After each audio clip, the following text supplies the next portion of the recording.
الحمد لله الحنان المنان الذي خلق الإنسان وعلمه البيان والصلاة والسلام على رسوله سيد الإنس والجان وعلى آله وأصحابه ذوي الخير والإحسان أما بعد فأعوذ بالله من الشيطان الرجيم بسم الله الرحمن الرحيم محمد رسول الله والذين معه أشداء على الكفار رحماء بينهم تراهم ركعا سجدا يبتغون فضلا من الله ورضوانا صدق الله مولانا العظيم۔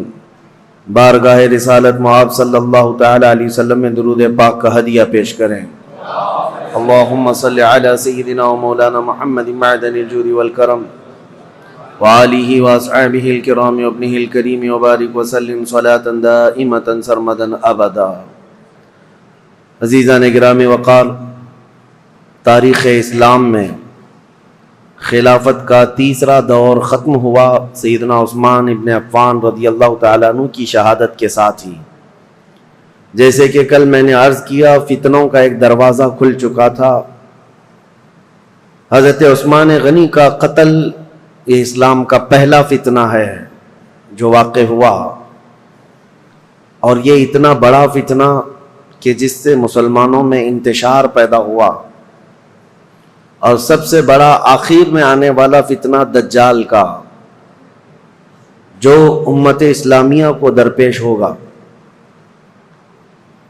کل جیسے کہ میں نے آپ کو بتایا، سیدنا عثمان ابن عفان رضی اللہ تعالیٰ عنہ کی زمانہ خلافت کے آخری دور میں سبائی فتنہ جنم لے چکا تھا، عبداللہ بن سبا کی طرف سے ڈالا ہوا فتنہ، اور یہ مسلمانوں میں انتشار پیدا کرنے اور ان میں جماعتیں پیدا کرنے کے لیے مسلسل کوششیں کر رہے تھے۔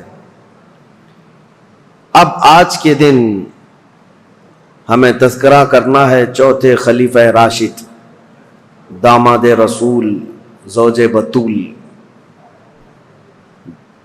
اور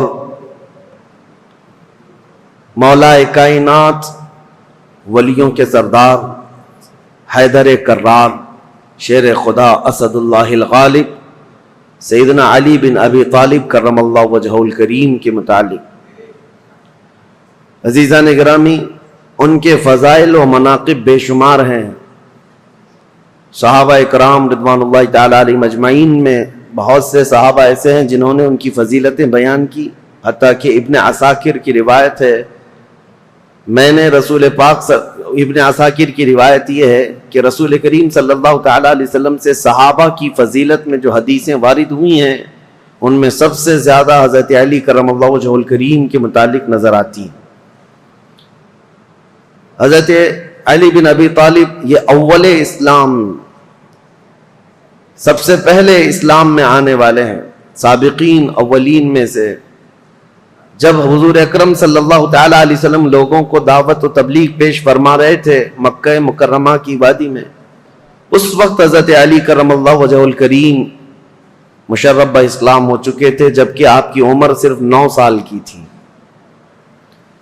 آپ بچپن سے ہی حضور اکرم صلی اللہ تعالی علیہ وسلم کی تربیت میں رہے۔ معاملہ یہ ہے کہ حضور کے سگے چچا جناب ابو طالب، ان سے حضور اکرم صلی اللہ علیہ وسلم کا بڑا لگاؤ تھا، قریبی تعلقات۔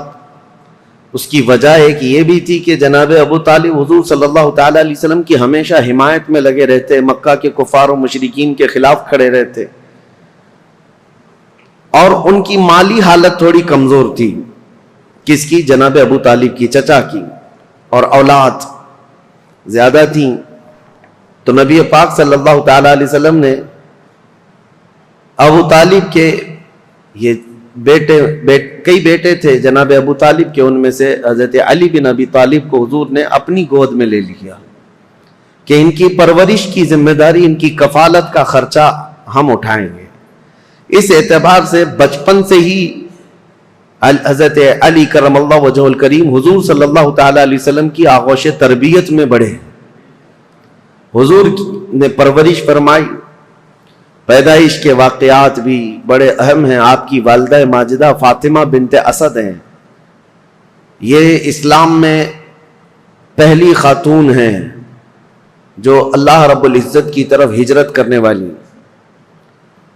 حضرت فاطمہ بنت اسد جو رسول کریم صلی اللہ تعالی علیہ وسلم کی چچی تھیں اور مولا کائنات علی مرتضیٰ رضی اللہ تعالیٰ عنہ کی والدہ تھیں.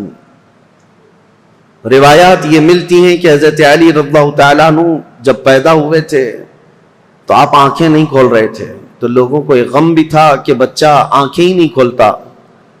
حضور صلی اللہ تعالیٰ علیہ وسلم کو ایک خبر دی گئی, حضور تشریف لائے اور بچے کو گود میں لیا. حضرت علی بن ابی طالب کرم اللہ وجہہ الکریم حضور صلی اللہ تعالیٰ علیہ وسلم سے تقریباً 31 سال بعد, یعنی حضور کی ولادت کے 31 سال بعد آپ پیدا ہوئے ہیں, تو گود میں لیا حضرت علی کو اور اس کے بعد اپنے منہ سے لعاب پاک نکال کر حضرت علی کے منہ میں انگلی رکھا, اور جیسے ہی حضرت علی کے منہ میں رکھا, وہ اب تک دودھ نہیں پیے تھے اپنی ماں کا, تو حضور صلی اللہ تعالیٰ علیہ وسلم کی انگشت مبارک آتے ہی اس کو چوسنا شروع کیا اور آنکھیں کھولی تو سب سے پہلے دنیا میں چہرے رسول کو دیکھا. سب سے پہلی غذا آپ کے پیٹ میں جو گئی ہے وہ حضور کا لعاب پاک ہے, اور دنیا میں سب سے پہلی نظر اٹھی ہے تو چہرے رسول. یہ سب سے بڑی فضیلت ہے. اور پھر اس کے بعد حضور صلی اللہ تعالیٰ علیہ وسلم حضرت خدیجہ کے گھر ہی رہتے تھے, اور جب حضور صلی اللہ تعالیٰ علیہ وسلم غار حرا سے گھر تشریف لائے تھے پہلی وحی لے کر, اور پھر گھر میں نمازیں ادا کی جاتی تھی, تو حضرت علی, حضرت خدیجۃ الکبریٰ اور حضور صلی اللہ علیہ وسلم کے پیچھے یہ خود بھی کھڑے ہو کر نمازیں پڑھتے تھے. اور اس کے بعد جب حضور صلی اللہ تعالیٰ علیہ وسلم نے اعلان نبوت فرمایا اور دعوت اسلام لوگوں کو دینا شروع فرمائی, تو سب سے پہلے حضرت علی کرم اللہ وجہہ الکریم بچوں میں ایمان لانے والے ہیں. وہ واقعہ آپ خود بیان کرتے ہیں کہ حضور مکہ کے سارے لوگوں کو ایک جگہ پر کوہ صفا کے قریب جمع فرمائے تھے, صفا پہاڑی کے پیچھے, اور خاندان کے سارے لوگ موجود تھے, حضور کی پھوپھیاں, حضور کے چچا, جتنے لوگ تھے, قریش سب تھے. ان کے درمیان جب نبی پاک صلی اللہ تعالیٰ علیہ وسلم نے اپنی نبوت کا اعلان فرمایا اور خدائے واحد کی طرف بلایا, اور پھر اخیر میں یہ ارشاد فرمایا کون ہے جو تم میں سے میری دعوت کو قبول کرے, تو جب حضور یہ فرماتے تو حضرت علی کھڑے ہوتے, یہ کہتے میں کمزور ہوں, پتلی ٹانگوں والا ہوں, آنکھوں میں آشوب چشم ہے, لیکن میں آپ کی دعوت پر لبیک کہتا ہوں. حضور صلی اللہ تعالیٰ علیہ وسلم دوبارہ فرماتے کون ہے جو میری دعوت پر لبیک کہے, دین اسلام کی حمایت کے لیے کھڑا ہو. دوسری مرتبہ پورا مجمع سناٹے میں تھا, پھر حضرت علی کھڑے ہوتے ہیں, عرض کرتے ہیں میں چھوٹا ہوں عمر میں اور کمزور ہوں, لیکن میں آپ کے دین اسلام کی حمایت کے لیے کھڑا ہوں. تیسری مرتبہ حضور نے فرمایا پورے مجمع میں کوئی ہے, تب بھی مولا کائنات علی مرتضیٰ رضی اللہ تعالیٰ عنہ ہی کھڑے ہوئے. حضور صلی اللہ تعالیٰ علیہ وسلم نے ان کو گلے لگایا اور دعا کی مولا اس کی ٹانگوں میں اور اس کی بازوؤں میں قوت عطا فرما. نبی پاک صلی اللہ تعالیٰ علیہ وسلم کی دعائے پاک کا اثر تھا کہ پھر دنیا نے انہیں پہچانا ہے, اور اس کے بعد پھر صحابہ خود کہتے ہیں حضرت علی کی طاقت کے مثل ہم میں سے کسی کی طاقت نہیں تھی, وہ حیدر کرار شیر خدا بن کر پوری دنیا میں چمکے ہیں. یہ رسول اللہ کی دعا تھی. پھر جب نبی پاک صلی اللہ تعالیٰ علیہ وسلم ہجرت فرمانے کے لیے ارادہ فرمایا تو اپنے بستر پر کسی کو نہیں, حضرت علی کو سلایا تھا. یہ سخت رات تھی, اور انجانے میں اور غلطی میں کفار و مشرکین جو حضور کے قتل کا منصوبہ بنائے ہوئے تھے, گھر میں داخل ہو کر جو سویا ہوتا بستر پر اس کو قتل کر دیتے. حضرت علی کرم اللہ وجہہ الکریم کو حضور صلی اللہ علیہ وسلم نے اپنے بستر پر سلایا تھا اور کہا تھا میں جا رہا ہوں مدینے, اور صبح ہونے کے بعد میرے پاس جو کفار و مشرکین کی امانتیں ہیں وہ دے کر تم بھی مدینے آ جانا. حضرت علی چادر, یمنی چادر تھی ہرے رنگ کی, فرماتے ہیں میں چادر تان کر سو رہا تھا اور پتا تھا کفار و مشرکین حضور کے پورے گھر کا محاصرہ کیے ہوئے, رات کے وقت اندر آ کر کوئی بھی قتل کر سکتا ہے. نبی پاک صلی اللہ تعالیٰ علیہ وسلم تو گھر سے نکل کر چلے گئے, حضرت علی آرام سے سوتے رہے. فرماتے ہیں ان سے پوچھا تھا کسی نے ہجرت کی رات آپ کس خوف سے سو رہے تھے بستر پر, وہ قتل کا بستر تھا. حضرت علی کہتے ہیں پوری زندگی میں اس سے بہتر نیند مجھے کبھی آئی نہیں, اس سے بہترین نیند کبھی آئی نہیں. پوچھا کہ آپ اس قدر آرام سے کیوں سو رہے تھے؟ کہا اس لیے کہ رسول اللہ نے فرمایا تھا رات کے وقت علی صبح ہو جائے تو یہ امانتیں لوگوں کو دے کر تم بھی مدینے آنا. تو میرا یقین تھا کہ صبح ہوگی بھی, امانتیں دوں گا بھی اور مدینے جاؤں گا بھی, کیونکہ رسول اللہ صلی اللہ علیہ وسلم کا فرمان علی شان ہے. مولا کائنات ہر جگہ نبی کریم صلی اللہ تعالی علیہ وسلم کے ساتھ رہے ہیں. اور آپ کو وہ واقعہ بھی بتا دوں, یہ فضائل پر بات چل رہی ہے, پھر میں خلافت مولا کائنات علی مرتضیٰ پر آتا ہوں, کیونکہ تاریخ میں خلفائے راشدین کے دور میں حضرت علی کی خلافت کا جو دور ہے وہ بہت امپورٹنٹ ہے, اس لیے بھی کہ یہاں سے فرق ہو جاتا ہے اپنوں کا اور غیروں کا. یہاں تک منزلیں سیم چلتی رہیں امت اسلامیہ کی, لیکن یہاں آنے کے بعد جماعتیں بدل گئیں, کچھ لوگوں نے اپنا قبلہ الگ کر لیا, کچھ لوگوں نے الگ کر لیا ہے. تو خلافت علی بن ابی طالب کا یہ 5.5 سالہ جو دور ہے یہ بہت ہی اہم ہے. میں تاریخ پر آتا ہوں, اس سے پہلے کون ہے یہ شیر خدا, کون ہے یہ علی مرتضیٰ؟ حضور صلی اللہ تعالیٰ علیہ وسلم کی گھر میں پرورش پانے والے, دعوت اسلام میں جہاں جہاں حضور جاتے تھے ساتھ جاتے تھے. جب کبھی حضور لوگوں کو تبلیغ فرماتے آپ حضرت علی حضور کے ساتھ رہا کرتے تھے. عمر اگرچہ چھوٹی تھی لیکن ساتھ رہے. اور جب ہجرت فرمائی میرے آقا صلی اللہ تعالیٰ علیہ وسلم نے, حضور کی ہجرت کے چند ہی دن بعد حضرت علی بھی مکہ سے ہجرت کر کے مدینہ تشریف لے آئے.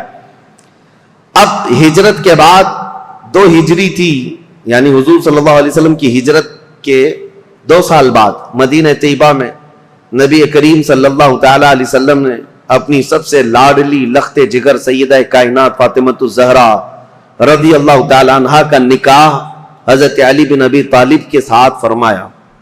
حضرت علی حیادار تھے, شرمیلے تھے. آپ کہتے ہیں کہ پیغام نکاح حضور صلی اللہ تعالیٰ علیہ وسلم کے گھر آپ کو بھیجنا تھا, لیکن حیا مانے تھی. حضور صلی اللہ تعالیٰ علیہ وسلم کے گھر میں پرورش پاتے رہے, لیکن آپ اس شرم اور حیا کی وجہ سے کبھی پیغام لے کر جا نہ سکے. خود نبی پاک صلی اللہ تعالیٰ علیہ وسلم نے حضرت علی کرم اللہ وجہہ الکریم کو طلب فرمایا اور پھر اپنی بیٹی کے نکاح کا معاملہ سامنے رکھا. حضرت علی خوش ہو گئے اور پھر اس کے بعد حضور صلی اللہ تعالیٰ علیہ وسلم نے فرمایا مہر میں کیا دے سکتے ہو؟ پھر ان کے لیے مہر کے انتظام کا حکم دیا. حضرت علی خود گئے, وہ ایک باغیچے میں مزدوری کرتے تھے, کما کر کے جو انہوں نے جمع کیا تھا اور ان کے پاس جو لوہے کی زیرہ تھی وہ بیچ کر یا گروی رکھ کر مال جمع کیا. 400 مسقال چاندی, یہ حضرت فاطمۃ الزہرا رضی اللہ تعالیٰ عنہا کے لیے مہر مقرر فرمایا گیا. اور جو جہیز کے متعلق بہت سارے لوگ یہ کہتے ہیں حضرت فاطمہ کے جہیز میں حضور صلی اللہ تعالیٰ علیہ وسلم نے مٹی کے برتن دیے تھے, مشکیزہ دیا تھا, چارپائی اور ایک گدا, ایک تکیہ اور کچھ چیزیں استعمال کی دی تھیں. اس کو لے کر کے جو جہیز کا معاملہ چلایا جاتا ہے, حضرت فاطمہ کا جہیز یہ تھا. اس کی حقیقت بھی میں بتاؤں, حضرت فاطمہ کا جو جہیز تھا وہ پورا حضرت علی کے پیسوں سے خریدا ہوا تھا. لوگوں کو حضرت فاطمہ کا جہیز یاد ہے کہ رسول اللہ نے یہ جہیز دیا تھا, اور یہاں پر اسی جہیز کی بنیاد پر لاکھوں لوگ اس طرح کے کروڑوں کا مطالبہ کر لیتے ہیں. مولا کائنات علی ابی طالب کرم اللہ وجہہ الکریم وہ جوان مرد ہیں جنہوں نے اپنے ہاتھوں سے کمائی ہوئی رقم کو یہ جہیز کے پیسوں کے لیے خرچہ کیا. حضرت فاطمۃ الزہرا رضی اللہ تعالیٰ عنہ کا جہیز کا جو سامان ہے وہ ان کے پیسوں سے خریدا ہوا. آج بھی اگر جہیز کی سنت یاد ہے تو ہونا تو یہی چاہیے کہ عورت کے باپ سے نہیں, خود اپنے ہاتھوں سے کما کر کے حاصل کرو. بہت سارے آج کے دور میں بھی بھکاری پیدا ہوئے ہیں. میں تو ان سے ہمیشہ ہی کہتا ہوں کہ جن کی طلب ہی یہ ہے کہ شادی اسی لیے کرنا چاہتے ہیں, ابھی بھی میرے پاس کنٹینیو بنگال سے, بہار سے کچھ لوگ مطالبہ اس بات کا کر رہے ہیں کہ ہمارے گھر میں شادیاں ہیں اور جہیز بہت سامنے والے مانگ رہے ہیں, بائک دینا ہے, کسی کو فلاں دینا ہے, کیا تعاون ہو سکتا ہے؟ ہم نے کہا یہ بائک خرید کر دینے کے لیے علامان فاؤنڈیشن تیار کیا گیا ہے. جہیز کے لیے. ہم نے ان کو یہ کہا پہلی بات تو یہ ہے بائک دینا نہیں دینا یہ بعد میں, بیٹی ہی مت دو پہلے ایسے بھکاری کو جو تمہارے گھر سے کھانا چاہتا ہو, تمہاری بیٹی کو کیا کھلائے گا. مجھ سے اگر مشورہ لینا چاہتے ہو تو میں اس داماد کو یہی کہوں گا ایک کھٹوری لے لو, کسی مسجد کے باہر بیٹھ جاؤ, روزانہ ایک ایک سکہ گرتا رہے گا اور جہیز سے زیادہ مال اس میں جمع ہو جائے گا. اللہ نے مردوں کو تمہیں طاقت دی ہے, حاکم بنایا ہے کمانے کے لیے, لہذا عورت کے گھر سے لینا یہ ایک طرح کی نحوست ہے, مرد کے لیے ایک نحوست ہے اور اس کی لت پڑ جاتی ہے اور انسان یہاں نکما ہو جاتا ہے. ہم نے بہتوں کو دیکھا ہے سسرال پر پلنے والے ہیں, ایسے بہت سارے ہیں. ایک مرتبہ عورت کیا گھر سے لے آئی, ہر بار یہ داماد یہی خواہش کرنے لگ جائے گا جا اپنے باپ سے 10,000 مانگ کے لا, 50,000 مانگ کے لیا. ان لوگوں کو اس طرح کا نکما پن آتا ہی ہے. میرے عزیزوں, اس معاملے کو بلکہ اس برے رسم کو بدلنے کی ضرورت ہے. کہاں رسول پاک صلی اللہ تعالی علیہ وسلم کی شریعت طیبہ طاہرہ. بیچ میں بات آئی ہے تو مختصراً عرض کروں. ایک صحابی آئے تھے, غریب تھے, انہوں نے کہا شادی کرنا ہے.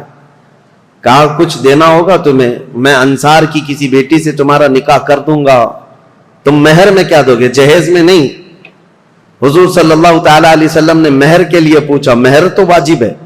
اس صحابی نے کہا کہ میرے پاس کچھ نہیں. حضور نے فرمایا کیا ایک چاندی کی انگوٹھی دے سکتے ہو مہر. کہا یا رسول اللہ میں تو اتنا غریب ہوں لوہے کی انگوٹھی بھی نہیں دے سکتا. 2 دن کے بعد حضور نے انہیں طلب فرمایا, کہا کہ کچھ ہے تمہارے پاس. پھر مدینے کے انصار صحابہ میں سے ایک کی بیٹی کو طلب کیا, کہا اس کا نکاح فلاں جوان سے کر دو. انہوں نے کہا حضور آپ کا حکم جو ہوگا. تو اب اس غریب صحابی کا جو مہر ٹھہرا تھا کیا ہے, حضور نے فرمایا قرآن کی کوئی سورہ تمہیں یاد ہے. اس صحابی نے کہا ہاں مجھے فلاں فلاں سورہ یاد ہے. حضور نے فرمایا جا تو اپنی دلہن کو یہ سورتیں یاد کرا, یہی تیرا مہر ہے. نکاح کو آسان کرو, زنا کو مشکل بنا دو, یہ ہماری شریعت ہے. یہ نہیں ہے کہ زنا آسان کر دو اور نکاح اتنا بھاری کر دو کہ اس کے لوازمات اتنے بڑھ گئے کہ جوان لوگ آج نکاح کرنے میں گھبرانے لگتے ہیں, اتنا مال کیسے جمع کروں. جس کو پوچھو وہ یہی کہتا ہے ابھی سٹینڈ ہونا ہے, مجھے ایسا لگتا ہے ابھی ہوا پہ چل رہا ہے. سب کو سٹینڈ ہونا ہے, ابھی تک سٹینڈ ہوا ہی نہیں. چھوڑو ان برے رسم و رواج کو. اصل بات یہ ہے کہ ہم جس ملک میں رہتے ہیں ہندوانہ رسم و رواج ہمارے درمیان آ گئی ہیں, ورنہ عرب میں آپ ہوتے تو پتہ چلتا کہ لڑکیاں مہر کتنا مانگتی ہیں. بیچارے عرب لوگ 35-40 سال کے ہو جاتے ہیں, ان کو شادی کرنا مشکل ہو گیا. وہاں الٹا معاملہ ہے, وہاں الٹا معاملہ ہے, لڑکیاں مانگتی ہیں بہت, اور کم سے کم 50,000 ریال جو سعودی کے ہوتے ہیں, یعنی 10-11 لاکھ یا 12 لاکھ مہر میں رکھواتی ہیں.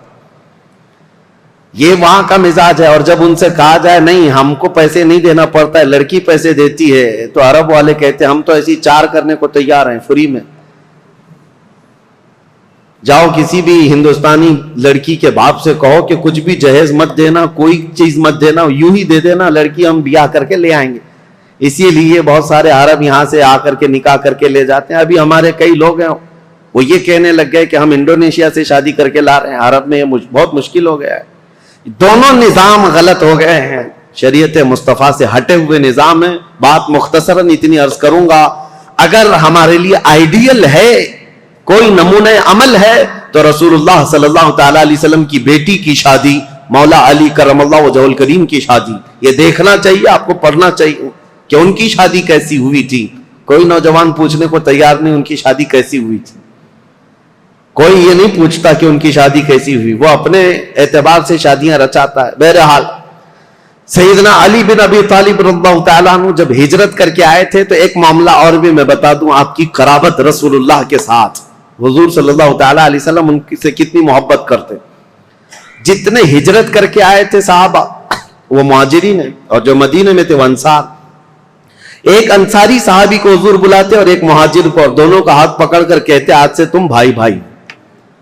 تو یہ عقد مؤاخات میں نے تاریخ میں بتایا تھا, حضور نے ہجرت کے بعد سب سے پہلے کام یہ فرمایا تھا, بھائی چارگی قائم کر دی تھی.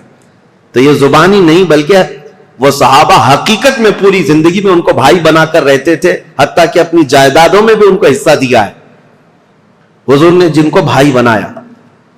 تو یہ عقد مواخات چل رہا تھا، ایک انصار ایک مہاجر، ایک انصار ایک مہاجر، سب کی جوڑیاں بن گئی مدینے میں. اور جب یہ عقد مواخات ختم ہوا تو حضرت علی اکیلے بچ گئے.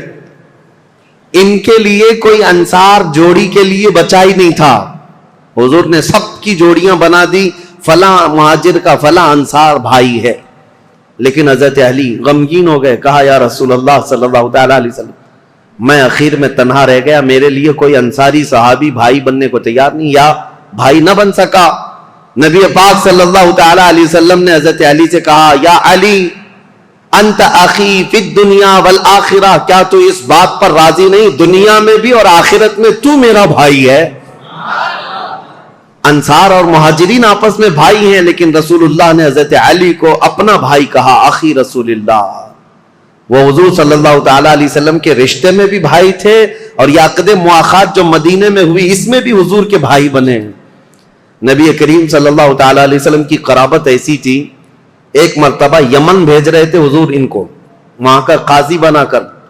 تو جا رہے تھے تو حضور صلی اللہ علیہ وسلم سے عرض کیا یا رسول اللہ عمر چھوٹی ہے، مقدمات نئے نئے آتے ہیں، فیصلہ کرنا میرے لیے مشکل ہو جائے گا، میں کیسے جاؤں؟ ایک نئی واتی، نئے لوگ، نیا مزاج، نیا موسم. نبی پاک صلی اللہ تعالی علیہ وسلم نے ان کے سینے پر ہاتھ مارا اور کہا مجھے تم پر پورا یقین ہے، جو بھی کرو گے تم اللہ اس کے رسول کی رضا کے مطابق کرو گے. اور اس کے بعد مولا کائنات علی بن ابی طالب کرم اللہ وجہہ الکریم فیصلوں میں اس قدر ماہر ہو گئے کہ پورے مدینے کے صحابہ کہتے ہیں ہم سے چھوٹی بھی چیز کوئی ہوتی تو ہم یہی کہتے کہ حضرت علی کے پاس لے چلو. حتیٰ کہ جب حضرت عمر فاروق کا دور آیا، حضرت عمر فاروق جب کبھی کوئی مقدمہ آتا تو مجلس میں پہلے پوچھتے علی ہے کہ نہیں ہے، مقدمہ بعد میں سنتے، پہلے پوچھتے علی ہے یا نہیں. حضرت علی اگر نہیں ہوتے مجلس میں، حضرت عمر کہتے علی کو آنے دو، اس کے بعد مقدمہ سنا جائے گا. اور وہ خود کہتے ہیں میں اس مجلس سے پناہ مانگتا ہوں جس میں علی بن ابی طالب نہ ہو. یہ حضرت عمر فاروق رضی اللہ تعالیٰ فیصلہ لینے میں حضرت علی کرم اللہ وجہہ الکریم کی یہ مہارت تھی. یہ رسول اللہ کے صرف دست مبارکہ کی بات تھی. حضور نے ان کے سینے پر مار کر کہا تھا کہ تم اللہ اس کے رسول کی رضا کے مطابق فیصلے کرو گے. پھر ایک مرتبہ حضور صلی اللہ تعالی علیہ وسلم جنگ تبوک میں جا رہے تھے تو اس وقت حضرت علی اس جنگ میں شریک نہیں. آپ کو مدینے کا حاکم بنایا گیا تھا، کیونکہ جب بھی جنگ میں جاتے تھے تو مدینے میں کسی کو امیر بنا کر جاتے تھے، کیونکہ مدینہ طیبہ میں جو بچے، بوڑھے اور خواتین جو جہاد میں شریک نہیں ہیں ان کی نگرانی کے لیے بھی کوئی ہونا تھا. تو اس بار حضرت علی کی باری آئی. حضرت علی کو بنایا گیا کہ تم حضور صلی اللہ تعالی علیہ وسلم کی غیر موجودگی میں مدینے کے والی ہو، مدینے کے حاکم ہو. آپ کے آنکھوں میں آنسو آ گئے. یہ وہ علی بن ابی طالب ہیں جو بدر میں شریک ہیں، احد میں شریک ہیں، خندق میں شریک ہیں، ہر جنگ میں شرکت کی ہے. اور یہ جنگ تبوک میں جانے سے آپ کو روکا گیا تو آئے، کہا یا رسول اللہ صلی اللہ تعالی علیہ وسلم کیا مجھے بچوں اور عورتوں پر حاکم بنا کر آپ جا رہے ہیں؟ میں بچوں اور عورتوں کی دیکھ بھال کے لیے رہ جاؤں؟ نبی پاک صلی اللہ تعالی علیہ وسلم نے ان کے لیے ایک جملہ فرمایا، اے علی کیا تم اس بات کو پسند نہیں کرتے کہ تم میرے لیے ویسے ہی ہو جیسے موسیٰ علیہ السلام کے لیے حضرت ہارون علیہ السلام تھے؟ جب موسیٰ علیہ السلام کوہ طور پر جا رہے تھے تورات لینے کے لیے اللہ کی بارگاہ میں، تو حضرت ہارون علیہ السلام کو انہوں نے اپنا وزیر بنایا تھا اور اپنا وزیر مقرر کیا تھا 40 دن تک کے لیے. ہاں بس نبی پاک صلی اللہ علیہ وسلم فرماتے ہیں اے علی تم میرے لیے ویسے ہی ہو جیسے موسیٰ علیہ السلام کے لیے حضرت ہارون علیہ السلام تھے، بس فرق اتنا ہے کہ میرے بعد کوئی نبی نہیں آئے گا. موسیٰ علیہ السلام نے جن کو وزیر بنایا تھا وہ بھائی بھی تھے حضرت ہارون اور نبی بھی تھے، لیکن حضرت علی کرم اللہ وجہہ الکریم نبی نہیں.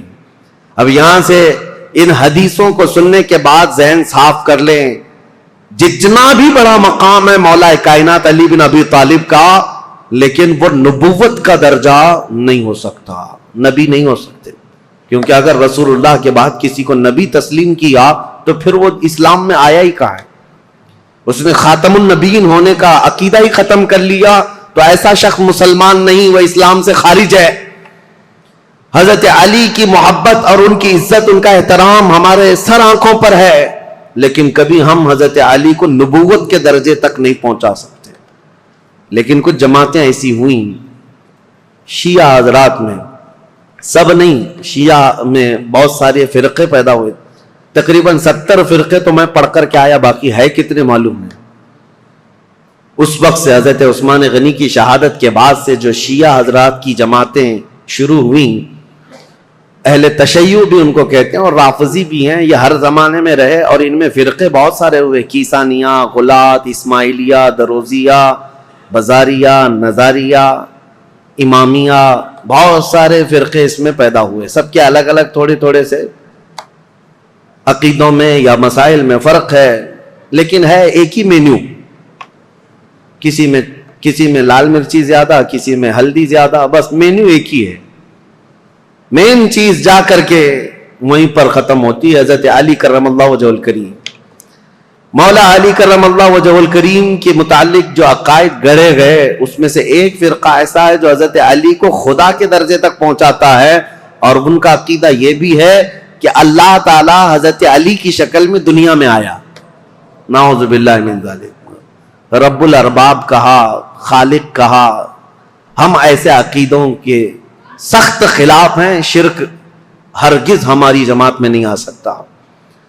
حضرت علی رضی اللہ تعالیٰ عنہ کے لیے کچھ لوگوں نے الوہیت کا عقیدہ یعنی خدا ہونے کا عقیدہ بنایا، اور ایک فرقہ ایسا آیا وہ تو یہ کہنے لگے نبوت جو ہے وہ حضرت علی کو ملنے والی تھی، اور حضرت علی سوئے تھے تو اس لیے محمد صلی اللہ علیہ وسلم کو جبرائیل دے کے چلے گئے۔ یہ ایسا ہی بتا رہے ہیں جیسے نان کٹائی دے کر چلے گئے۔ ارے میاں نبوت ہے، جو جاگ رہا ہے اس کو نان کٹائی مل گئی، جو سو رہا ہے اس کو نہیں ملی، کوئی مٹھائی ہے؟ نبوت اللہ تعالیٰ نے عالم ارواح میں ہی چن لیا ہے کہ کون نبی ہونے والا ہے۔ یہ سویا جاگتا ہوا معاملہ نہیں ہے، ابھی دنیا میں کوئی پیدا بھی نہیں ہوا تھا، صرف روحیں تھی، اسی وقت روحوں میں اللہ نے منتخب کر لیا ہے کہ کون نبی ہوگا۔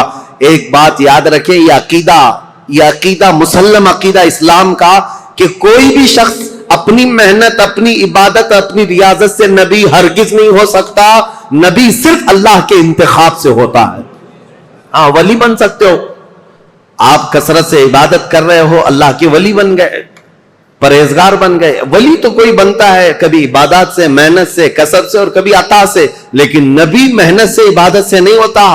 تم 1,00,000 سال بھی سجدے میں سر جھکا کر بیٹھے رہو، نبی نہیں بنو گے۔ نبی تو اللہ تعالیٰ کے انتخاب سے، اور اب تو کسی کے نبی ہونے کا امکان ہی نہیں۔ حضور صلی اللہ تعالیٰ علیہ وسلم کے آنے کے بعد کوئی نبی نہیں آئے گا، یہ عقیدہ ضروری ہے، کیونکہ حضرت علی رضی اللہ تعالیٰ عنہ کے متعلق بہت ساری چیزیں گڑی گئی ہیں۔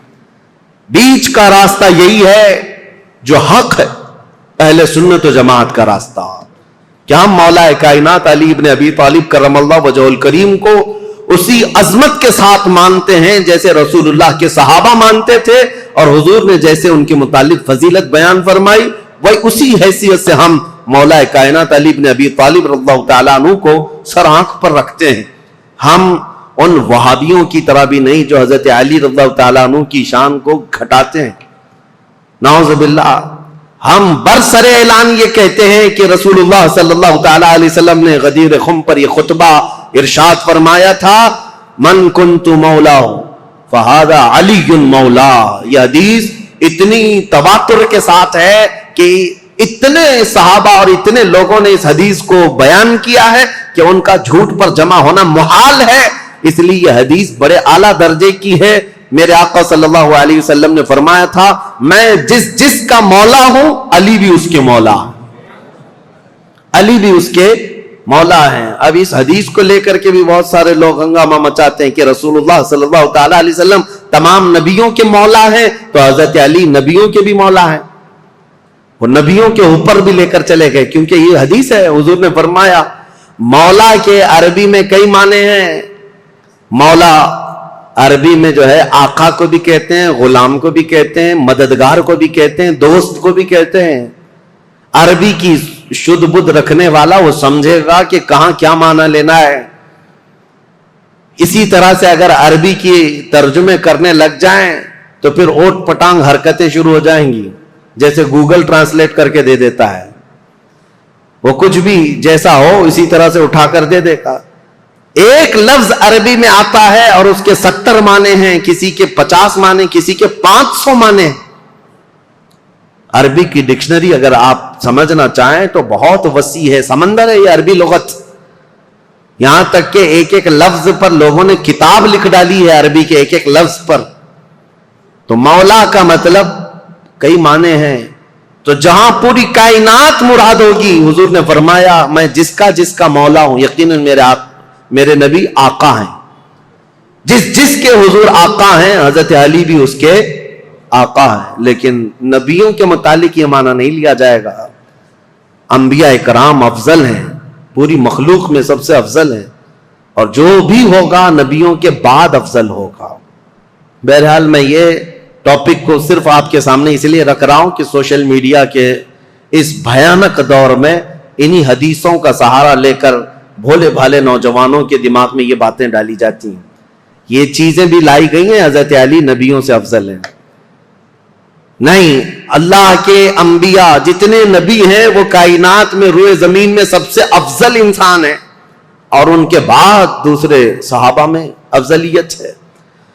سیدنا علی بن ابی طالب کرم اللہ وجہہ الکریم کے کمالات. اب میں آپ کو کیا بتاؤں کہ قرآن پاک کی جو آیت میں نے پڑھی ہے، محمد الرسول اللہ والذین معہ اشداء علی الکفار رحماء بینہم تراہم رکعا سجدا، ان میں یہ چاروں خلفائے راشدین کا ذکر آ گیا ہے. یعنی مفسرین یہ فرماتے ہیں اس آیت میں حضرت علی رضی اللہ تعالیٰ عنہ کا ذکر بھی ہے. اور ابن عساکر نے تو یہ روایت کیا ہے کہ قرآن کی تقریباً 300 آیتیں ایسی ہیں جس میں حضرت علی رضی اللہ تعالیٰ عنہ کی فضیلت ثابت ہوتی ہے. اتنی بڑی بات ہے یہ. مولا علی کرم اللہ وجہ الکریم کے فضائل و مناقب بے شمار ہیں. اب ان کا دور کیسے آیا، ان کی فضیلتیں آپ سنتے رہتے ہیں، اور سچ فرمایا شاعر نے ان کی فضیلت میں ایک جملہ کافی ہے: شاہ مرداں شیر یزداں قوت پروردگار، لا فتح الا علی لا سیف الا ذوالفقار. فارسی کا یہ لفظ ہے، فارسی کا یہ شعر ہے جس میں شاعر یہ کہتا ہے شاہ مرداں یعنی انسانوں کا کوئی بادشاہ ہے تو مولا کائنات علی بن ابی طالب ہے. شیر یزداں اللہ کا کوئی شیر ہے تو علی بن ابی طالب ہے. قوت پروردگار، دنیا میں اگر کسی کے پاس رب تبارک و تعالیٰ کی عطا کی ہوئی طاقت ہے، مظہر ہے کوئی، تو علی بن ابی طالب کو دیکھا جائے. لا فتح الا علی، شاعر یہ کہتا ہے حقیقت میں جوان کہلانے کے لائق کوئی ہے تو ابو طالب کا بیٹا علی ہے. اور پھر اگر تلوار کسی کی ذکر کرنے کے لائق ہے تو وہ ذوالفقار حیدری علی کی تلوار ہے. یہ ان کی تعریف میں کل ملا کر کے یہ جو جملے ہیں سب اس میں جمع ہو گئے. حضرت علی بن ابی طالب رضی اللہ تعالیٰ عنہ جنگ بدر میں جو کردار ادا کیے ہیں وہ بیان سے باہر ہے.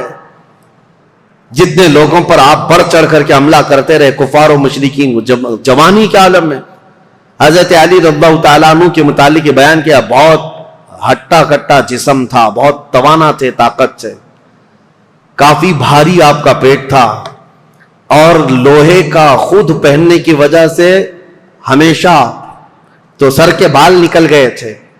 اتنی جنگوں میں شرکت فرماتے رہے، لوہے کی وہ ٹوپی ہوا کرتی تھی. اور وہ وقت آپ یاد کریں 7 ہجری جب رسول کریم صلی اللہ تعالی علیہ وسلم صحابہ کو لے کر خیبر نکلے تھے. تقریباً مدینے سے 200 کلومیٹر دور یہ خیبر کی وادی ہے جہاں یہودیوں نے اپنا اڈا بنا لیا تھا، اور مسلمانوں کے خلاف روزانہ نت نئے فتنے وہاں سے نکلتے تھے اور منصوبے بنائے جاتے تھے حضور کے خلاف، مدینے کے خلاف، اور مکہ کے مشرکین بھی اس میں حصہ لیتے تھے.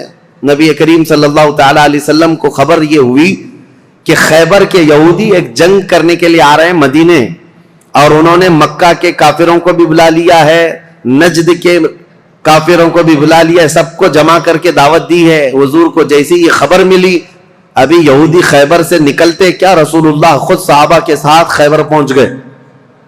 اور میں نے یہ خیبر کی تفصیلی جنگ کا بیان آپ کے سامنے پیش کر چکا ہوں جمعہ میں، جیسے سیرت مصطفیٰ کا جو درس کنٹینیو چلتا ہے اس میں جنگ خیبر میں نے بیان کیا ہے.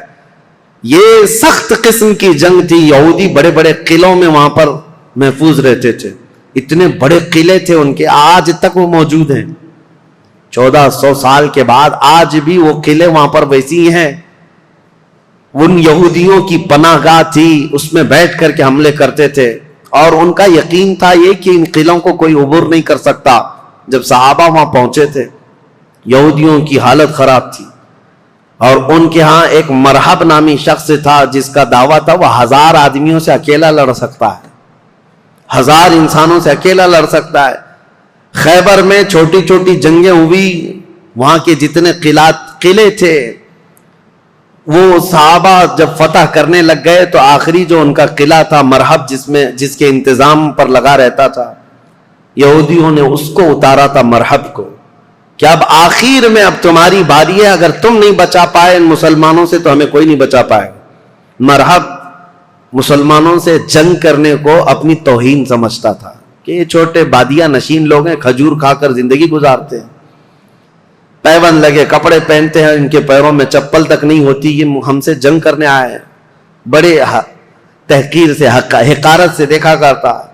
لیکن اب حالات ایسے تھے کہ یہ پورے مسلمان گردنوں پر سوار ہو کر کھڑے تھے، اب تو ڈیفنس کرنا ہی تھا.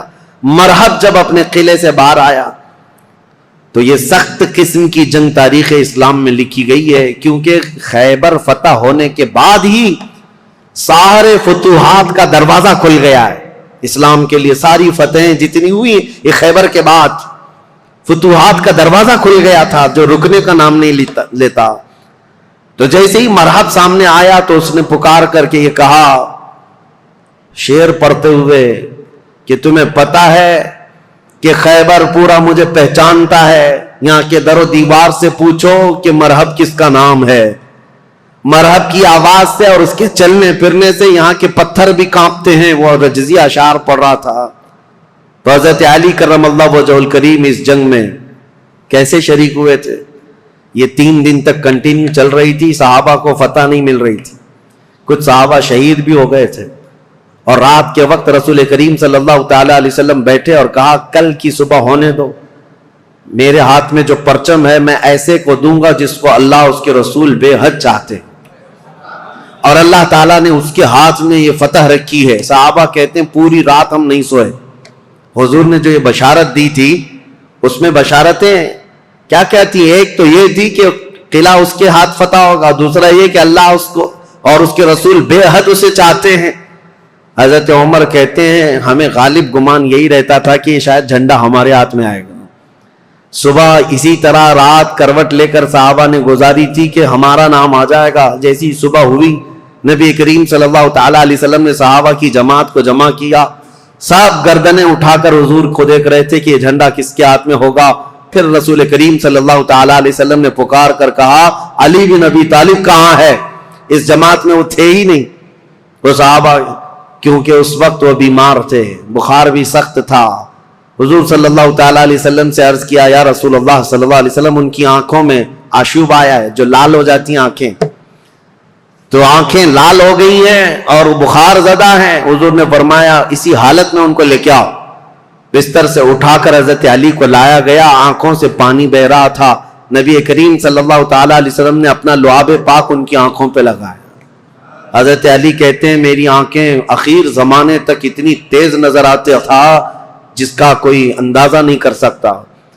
حضرت علی رضی اللہ تعالیٰ عنہ کے ہاتھ میں حضور نے جھنڈا دیا اور کہا جاؤ اللہ اس کے رسول تمہیں بے حد چاہتے ہیں اور یہ فتح تمہارے نام رکھی ہے. سارے صحابہ کہتے ہیں حضرت علی کو دیکھ کر ہم رشک کرتے تھے کہ کیا مقام پایا علی بن ابی طالب نے. اس وقت ان کی جوانی کا ہی وقت تھا اور جب وہ جھنڈا ہاتھ میں لے کر کے آئے تھے یہ مقابلہ مرحب سے ہونا تھا جو 1000 انسانوں سے تنہا لڑ سکتا تھا، اکیلا لڑنے کی طاقت رکھتا. جب وہ رجزیہ اشعار پڑھ رہا تھا، جانتے ہو قلعوں کی دیواروں سے پوچھو مرحب کس کا نام ہے، یہاں کے پتھر میرے چلنے پھرنے سے کانپ جایا کرتے ہیں. پھر حضرت علی آگے آئے، پوچھا مرحب نے تم کون ہو؟ حضرت علی نے کہا انا الذی سمتنی امی حیدرا، میں وہ ہوں کہ میری ماں نے میرا نام حیدر رکھا ہے. حیدر کا مطلب جانتے ہو؟ حیدر کا مطلب جنگل میں، گھنے جنگلات میں اپنے پیر پھیلائے ہوئے نہایت ہی سخت قسم کا چہرہ لے کر کے بھوکا پلٹ وار کرنے والا وہ شیر بپر جس کو دیکھ کر کے پورے جنگل میں ہیبت طاری ہوتی ہے، اس کو عربی میں حیدر کہا جاتا ہے۔ حضرت علی کہتے ہیں، عربی جاننے والے سمجھ سکتے تھے، انہوں نے رجزی اشعار میں حضرت علی نے صرف اتنا کہا، انا الذی سمتنی امی حیدرہ، میں تو وہ ہوں کہ میری ماں نے میرا نام حیدر رکھا ہے۔ مرحب نے کہا، تو جیسے چھوٹے لڑکے سے میں مقابلہ کرنے کو اپنی توہین سمجھتا ہوں، میں توہین سمجھتا ہوں۔ حضرت علی نے کہا، رسول کریم صلی اللہ تعالی علیہ وسلم کی جماعت سے ہوں، پہلے مجھ سے مقابلہ کر لو، بعد میں بڑے تمہارے مقابل میں آ جائیں گے۔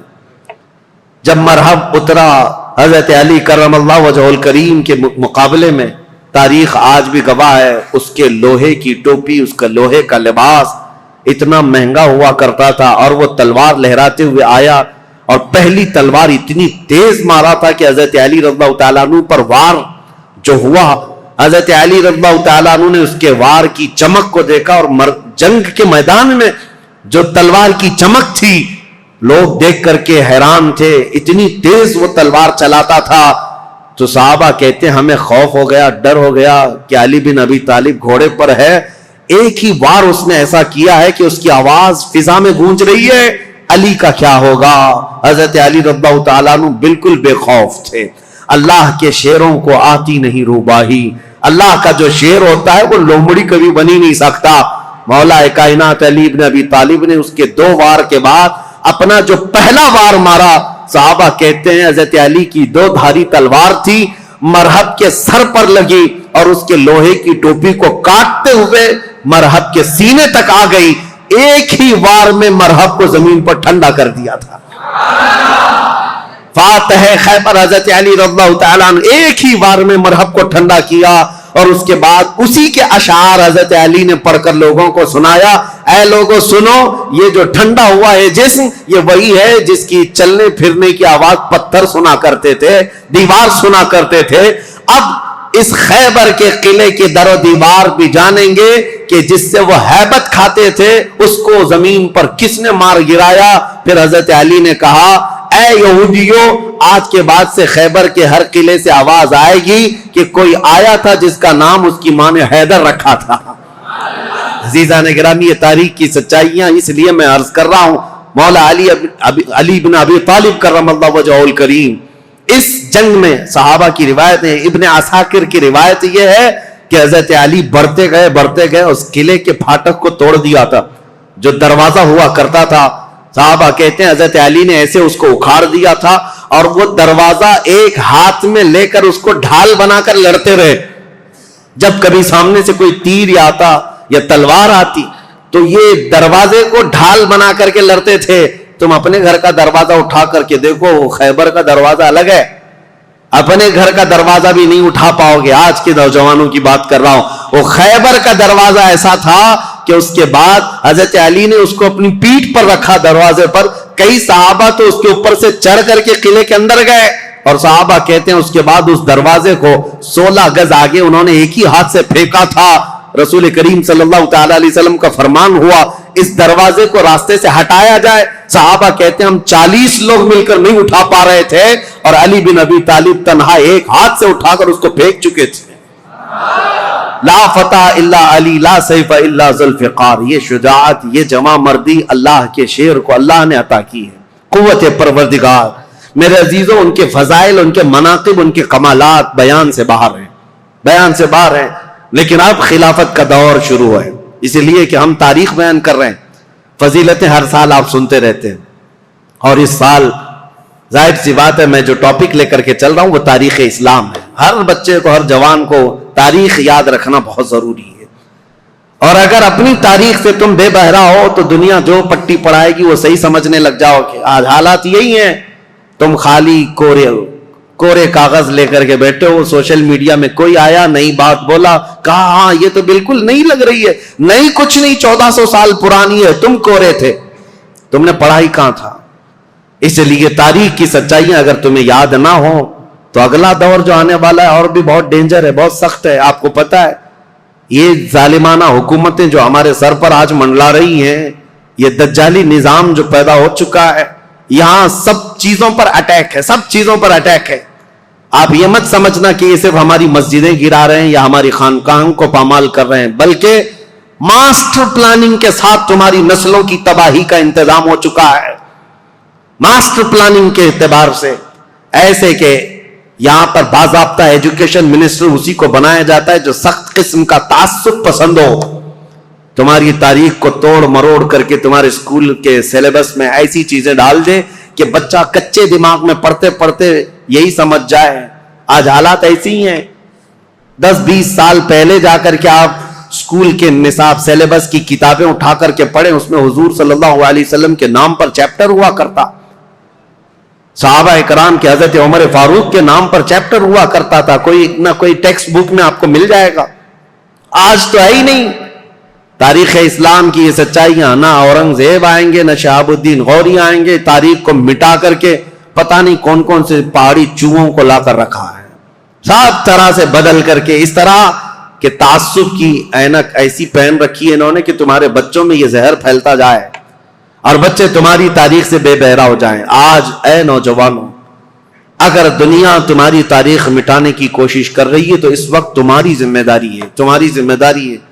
میں رشیا کی ایک چھوٹی سی کنٹری جہاں قرآن پر پابندی لگا کر تقریباً 70 سال گزر چکے تھے، 60 یا 70 سال، سوویت یونین کی لڑائیوں میں، اس سے پہلے جو وہاں کے حالات تھے، مارکسزم لینن کا جو انقلاب آیا تھا، ریولوشن، کچھ ممالک ایسے سخت اسٹرگل کر چکے ہیں، مسلمانوں کی اذانیں بھی بنتی، قرآن پر پابندی ایسی لگی تھی۔ ایک ہمارے اس تاریخ کو بیان کرنے والے ایک عالم دین ہے، انہوں نے کہا کہ اس ملک میں جانا ہوا تھا، مسجد نام کی کوئی چیز ہی نہیں تھی، ایک جگہ گئے بازار میں تو لوگوں سے معلوم کیا کہ آج جمعہ ہے، کہیں نماز ہے، تو دکان میں بیٹھا ہوا آدمی ہاتھ پکڑ کر لے گیا، ایک دروازہ کھولا، اس دروازے کے اندر دروازہ، اس کے بعد جانے کے بعد ایک کمرہ ہے، وہاں پر کچھ لوگ نماز پڑھ رہے ہیں۔ کہا یہاں سخت پابندی ہے، کھلے عام نماز نہیں پڑھ سکتے۔ نماز پڑھنے کے بعد علاقے کے لوگوں سے، اس عالم دین ہندوستانی تھے، مل کر کے انہوں نے کہا مسلمانوں پر اتنی سخت پابندیاں ہیں لیکن ہیں مسلمان اب تک، نماز تو پڑھ رہے ہیں تم لوگ چھپ کر ہی صحیح۔ انہوں نے کہا نماز ہی نہیں۔ ایک بچے کو انہوں نے سامنے کیا، ایک بچہ تھا تقریباً وہ 12 یا 13 سال کا، کہا یہ قرآن پڑھ سکتا ہے؟ تو وہ ہنسنے لگے، کہا قرآن پڑھ نہیں سکتا بلکہ یہ پورا حافظ قرآن ہے۔ یہ عالم دین کہتے ہیں میں اس کو جگہ جگہ سے قرآن پوچھتا رہا اور وہ قرآن زبانی سناتا رہا۔ ایسی جگہ پر جہاں اذان پر پابندی ہو، جہاں قرآن رکھ نہیں سکتے، ایک بچہ حافظ قرآن ہے۔ انہوں نے پوچھا کہ بیٹا یہ حفظ قرآن ایک باضابطہ مدرسہ لگتا ہے ہمارے ہاں، باضابطہ انوائرمنٹ چاہیے، پھر جا کر کوئی حافظ قرآن بنتا ہے، تم ایسی جگہ پر کیسے بنے؟ وہ کہتا ہے بس میں اپنی دادی سے سن سن کر حافظ قرآن بناؤں، میری دادی حافظ قرآن ہے۔ میں یہ مثال صرف اس لیے دینا چاہتا ہوں، اسلام پر چاہے جیسے ہی سخت حالات آ جائیں، اسلامی سپاہیوں نے اپنے بچوں میں اسلام نسل کرنے کا جب بیڑا اٹھا لیا ہے، دنیا کی عظیم طاقتیں بھی اسلام کو کچھ نہ کر سکی۔ آج وہ ذمہ داری تمہیں اٹھانے کی ضرورت ہے۔ تم یہ مت دیکھو کہ کہاں کیا بدلا جا رہا ہے سوشل میڈیا پر اور یا اسکولوں کے نصاب میں، سلیبس میں اور فلموں میں، جو ہمیں فلما کر کے دکھایا جا رہا ہے۔ لوگ احتجاج کر کر کے بول رہے ہیں نا کہ اسلام پر ٹارگٹ ہے، ہزار کرنے دو انہیں۔ یہ آج سول کوڈ کی بات لے کر کے مسلمانوں کے قوانین بدلنے، یہ سب حالات آئیں گے، سخت ترین حالات آئیں گے۔ ظالموں کو تو اپنا ظلم دکھانا ہی ہے، لیکن اے غیور نوجوانوں، تمہاری ذمہ داری ہے، تم اپنے کندھوں پر یہ بیڑا اٹھا لو۔ ہم دنیا کے درپردہ یا دنیا کے بھروسے پر اپنے بچوں کو نہیں رکھیں گے، ہم اپنے تاریخ کی سچائیاں اپنے بچوں میں منتقل کرتے جائیں گے۔ یہ گڈی گڑیا کی کہانیاں سنانا چھوڑ دو، اپنے بچوں کو لو، رات میں بیٹھ کر میرے آقا کی اور صحابہ اکرام کے ایمان افروز واقعات سناؤ۔ اتنے واقعات آپ نے سن لیے، ہر سال کربلا سناتے ہیں۔ میرے عزیزوں، اب کربلا صرف علماء سے نہیں، ہر گھر میں باپ سے بچہ خود سنے۔ کون؟ حسین ابن علی ہیں۔ یہ کربلا کی داستانیں گھر گھر میں ہو، پھر ہمیں کچھ فرق نہیں پڑتا کہ ظالم طاقتیں کیا کیا منصوبے بنا رہی ہیں۔ مولا علی کرم اللہ وجہہ الکریم کی اب تاریخ میں بیان کرنے جا رہا ہوں۔ یہ فضائل تھے، یہ مناقب تھے، ان کے کمالات تھے۔ ان کے کمالات کے لیے اتنا کافی ہے کہ وہ رسول اللہ صلی اللہ علیہ وسلم کے بھائی ہیں، دنیا میں بھی اور آخرت میں بھی۔ ان کی فضیلت کے لیے اتنا کافی ہے کہ رسول اللہ صلی اللہ تعالی علیہ وسلم نے ان کے لیے یہ فرمایا کہ تم میرے لیے ویسی ہی ہو جیسا موسیٰ علیہ السلام کے لیے ہارون علیہ السلام تھے، بس فرق اتنا ہے کہ میرے بعد کوئی نبی نہیں ہوگا۔ ان کی فضیلت کے لیے اتنا کافی ہے کہ سیدہ کائنات فاطمۃ الزہرا ان کے نکاح میں ہیں، اور جنتی جوانوں کے سردار حسن و حسین ان کے بیٹے ہیں۔ ولایت کا سر چشمہ حضرت علی تک پہنچتا ہے۔ اب خلافت کا جو دور ہے، یہ ظاہر سی بات ہے کمپلیکیٹڈ چیز، حکومت، سیادت، امارت، خلافت یہ آسان چیز نہیں ہے میرے عزیزو۔ ہر زمانے میں، ہر دور میں یہ عہدہ ہمیشہ اختلافی ہوتا ہی رہا ہے، لیکن صحابہ کے دلوں میں حضور صلی اللہ تعالی علیہ وسلم نے خالص اللہ کی محبت رکھی تھی۔ وہ دنیا پرست نہیں تھے اور دنیا کے اسباب کی طرف یا مادوں کی طرف وہ اپنے دل دادا نہیں تھے، اللہ کا خوف رکھتے تھے، اس لیے زیادہ معاملات نہیں آئے۔ پھر بھی جیسے کہ کل میں نے بتایا، حضرت عثمان کے 12 سالہ خلافت کے دور میں آخر دور ایسا آیا جو فتنوں سے بھرا ہوا تھا۔ عبداللہ بن سبا نام کا ایک یہودی جس نے یہ بیج بویا اور ایک جماعت پیدا کر دی، اور مسلمانوں میں انتشار اور فرقہ پیدا ہونا شروع ہو گیا۔ اور سبب کہاں، یہ فتنہ کہاں تک پہنچا؟ حضرت عثمان غنی کا قتل ہو گیا مدینے میں۔ یہ پہلا قتل ہے جو مسلمانوں کے ہاتھ ہوا ہے، حضرت عثمان غنی کا قتل۔ حضرت عمر کو بھی شہید کیا گیا، لیکن وہ تو ایک آگ کا پجاری تھا، ابو لولو فیروز مجوسی۔ لیکن حضرت عثمان کا جو قتل ہوا ہے وہ آپسی انتشار کی وجہ سے ہوا۔ تفصیل میں نے بتایا، جگہ جگہ انقلاب نام سے کچھ جماعتیں کھڑی ہوتی تھیں، ان کو یہ چاہیے تھا ریولیوشن، اور ان کو جدت، نیا پن چاہیے تھا۔ حضرت عثمان کا خلافت کا زمانہ 12 سال ہو رہا تھا، اور یہ وقت یہاں تک آ پہنچا کہ مدینے میں پہنچ کر کے ان سبائیوں نے، مصر کے رہنے والے بلوائیوں نے حضرت عثمان کا قتل کر دیا۔ یہ قتل صحابہ کے لیے بہت بڑا صدمہ تھا۔ جتنے بڑے صحابہ تھے اس قتل کے خلاف تھے۔ خود حضرت علی کرم اللہ وجہ الکریم اس کی سخت مذمت کرتے رہے اور کہتے رہے کہ رسول اللہ صلی اللہ علیہ وسلم کے حرم مدینہ کو جس نے حلال کر دیا خون سے حضرت عثمان کے، وہ دنیا کا بدترین شخص ہے۔ اور حضرت علی کے فرامین ہے کہ میں سمجھتا ہوں قتل عثمان سب سے بدترین فتنہ ہے۔ اب حالات ہو گئے، ان کے قتل کے بعد جنازہ ہو گیا، تدفین ہو گئی، جنت البقیع میں آپ دفن ہوئے۔ اب خلافت کا مسئلہ آیا کہ اب کون خلیفہ بنے گا۔ جیسے حضرت ابو بکر کی خلافت، کیسے تمام مسلمانوں نے اتفاق رائے سے آپ کو خلیفہ چن لیا تھا، اور حضرت عمر کو حضرت ابو بکر نے جاتے وقت خود ہی اعلان کر دیا تھا، اس لیے اختلاف نہیں ہوا، صحابہ نے ان کو چن لیا تھا۔ اور حضرت عثمان کی خلافت کیسے ہوئی تھی؟ 6 صحابہ جمع ہوئے تھے، کل جیسے میں نے بتایا، مجلس شورا اس کو کہتے ہیں، جس میں حضرت سعد بن ابی وقاص، عبد الرحمن بن عوف، حضرت زبیر، حضرت طلحہ اور حضرت علی، حضرت عثمان، یہ 6 لوگ تھے۔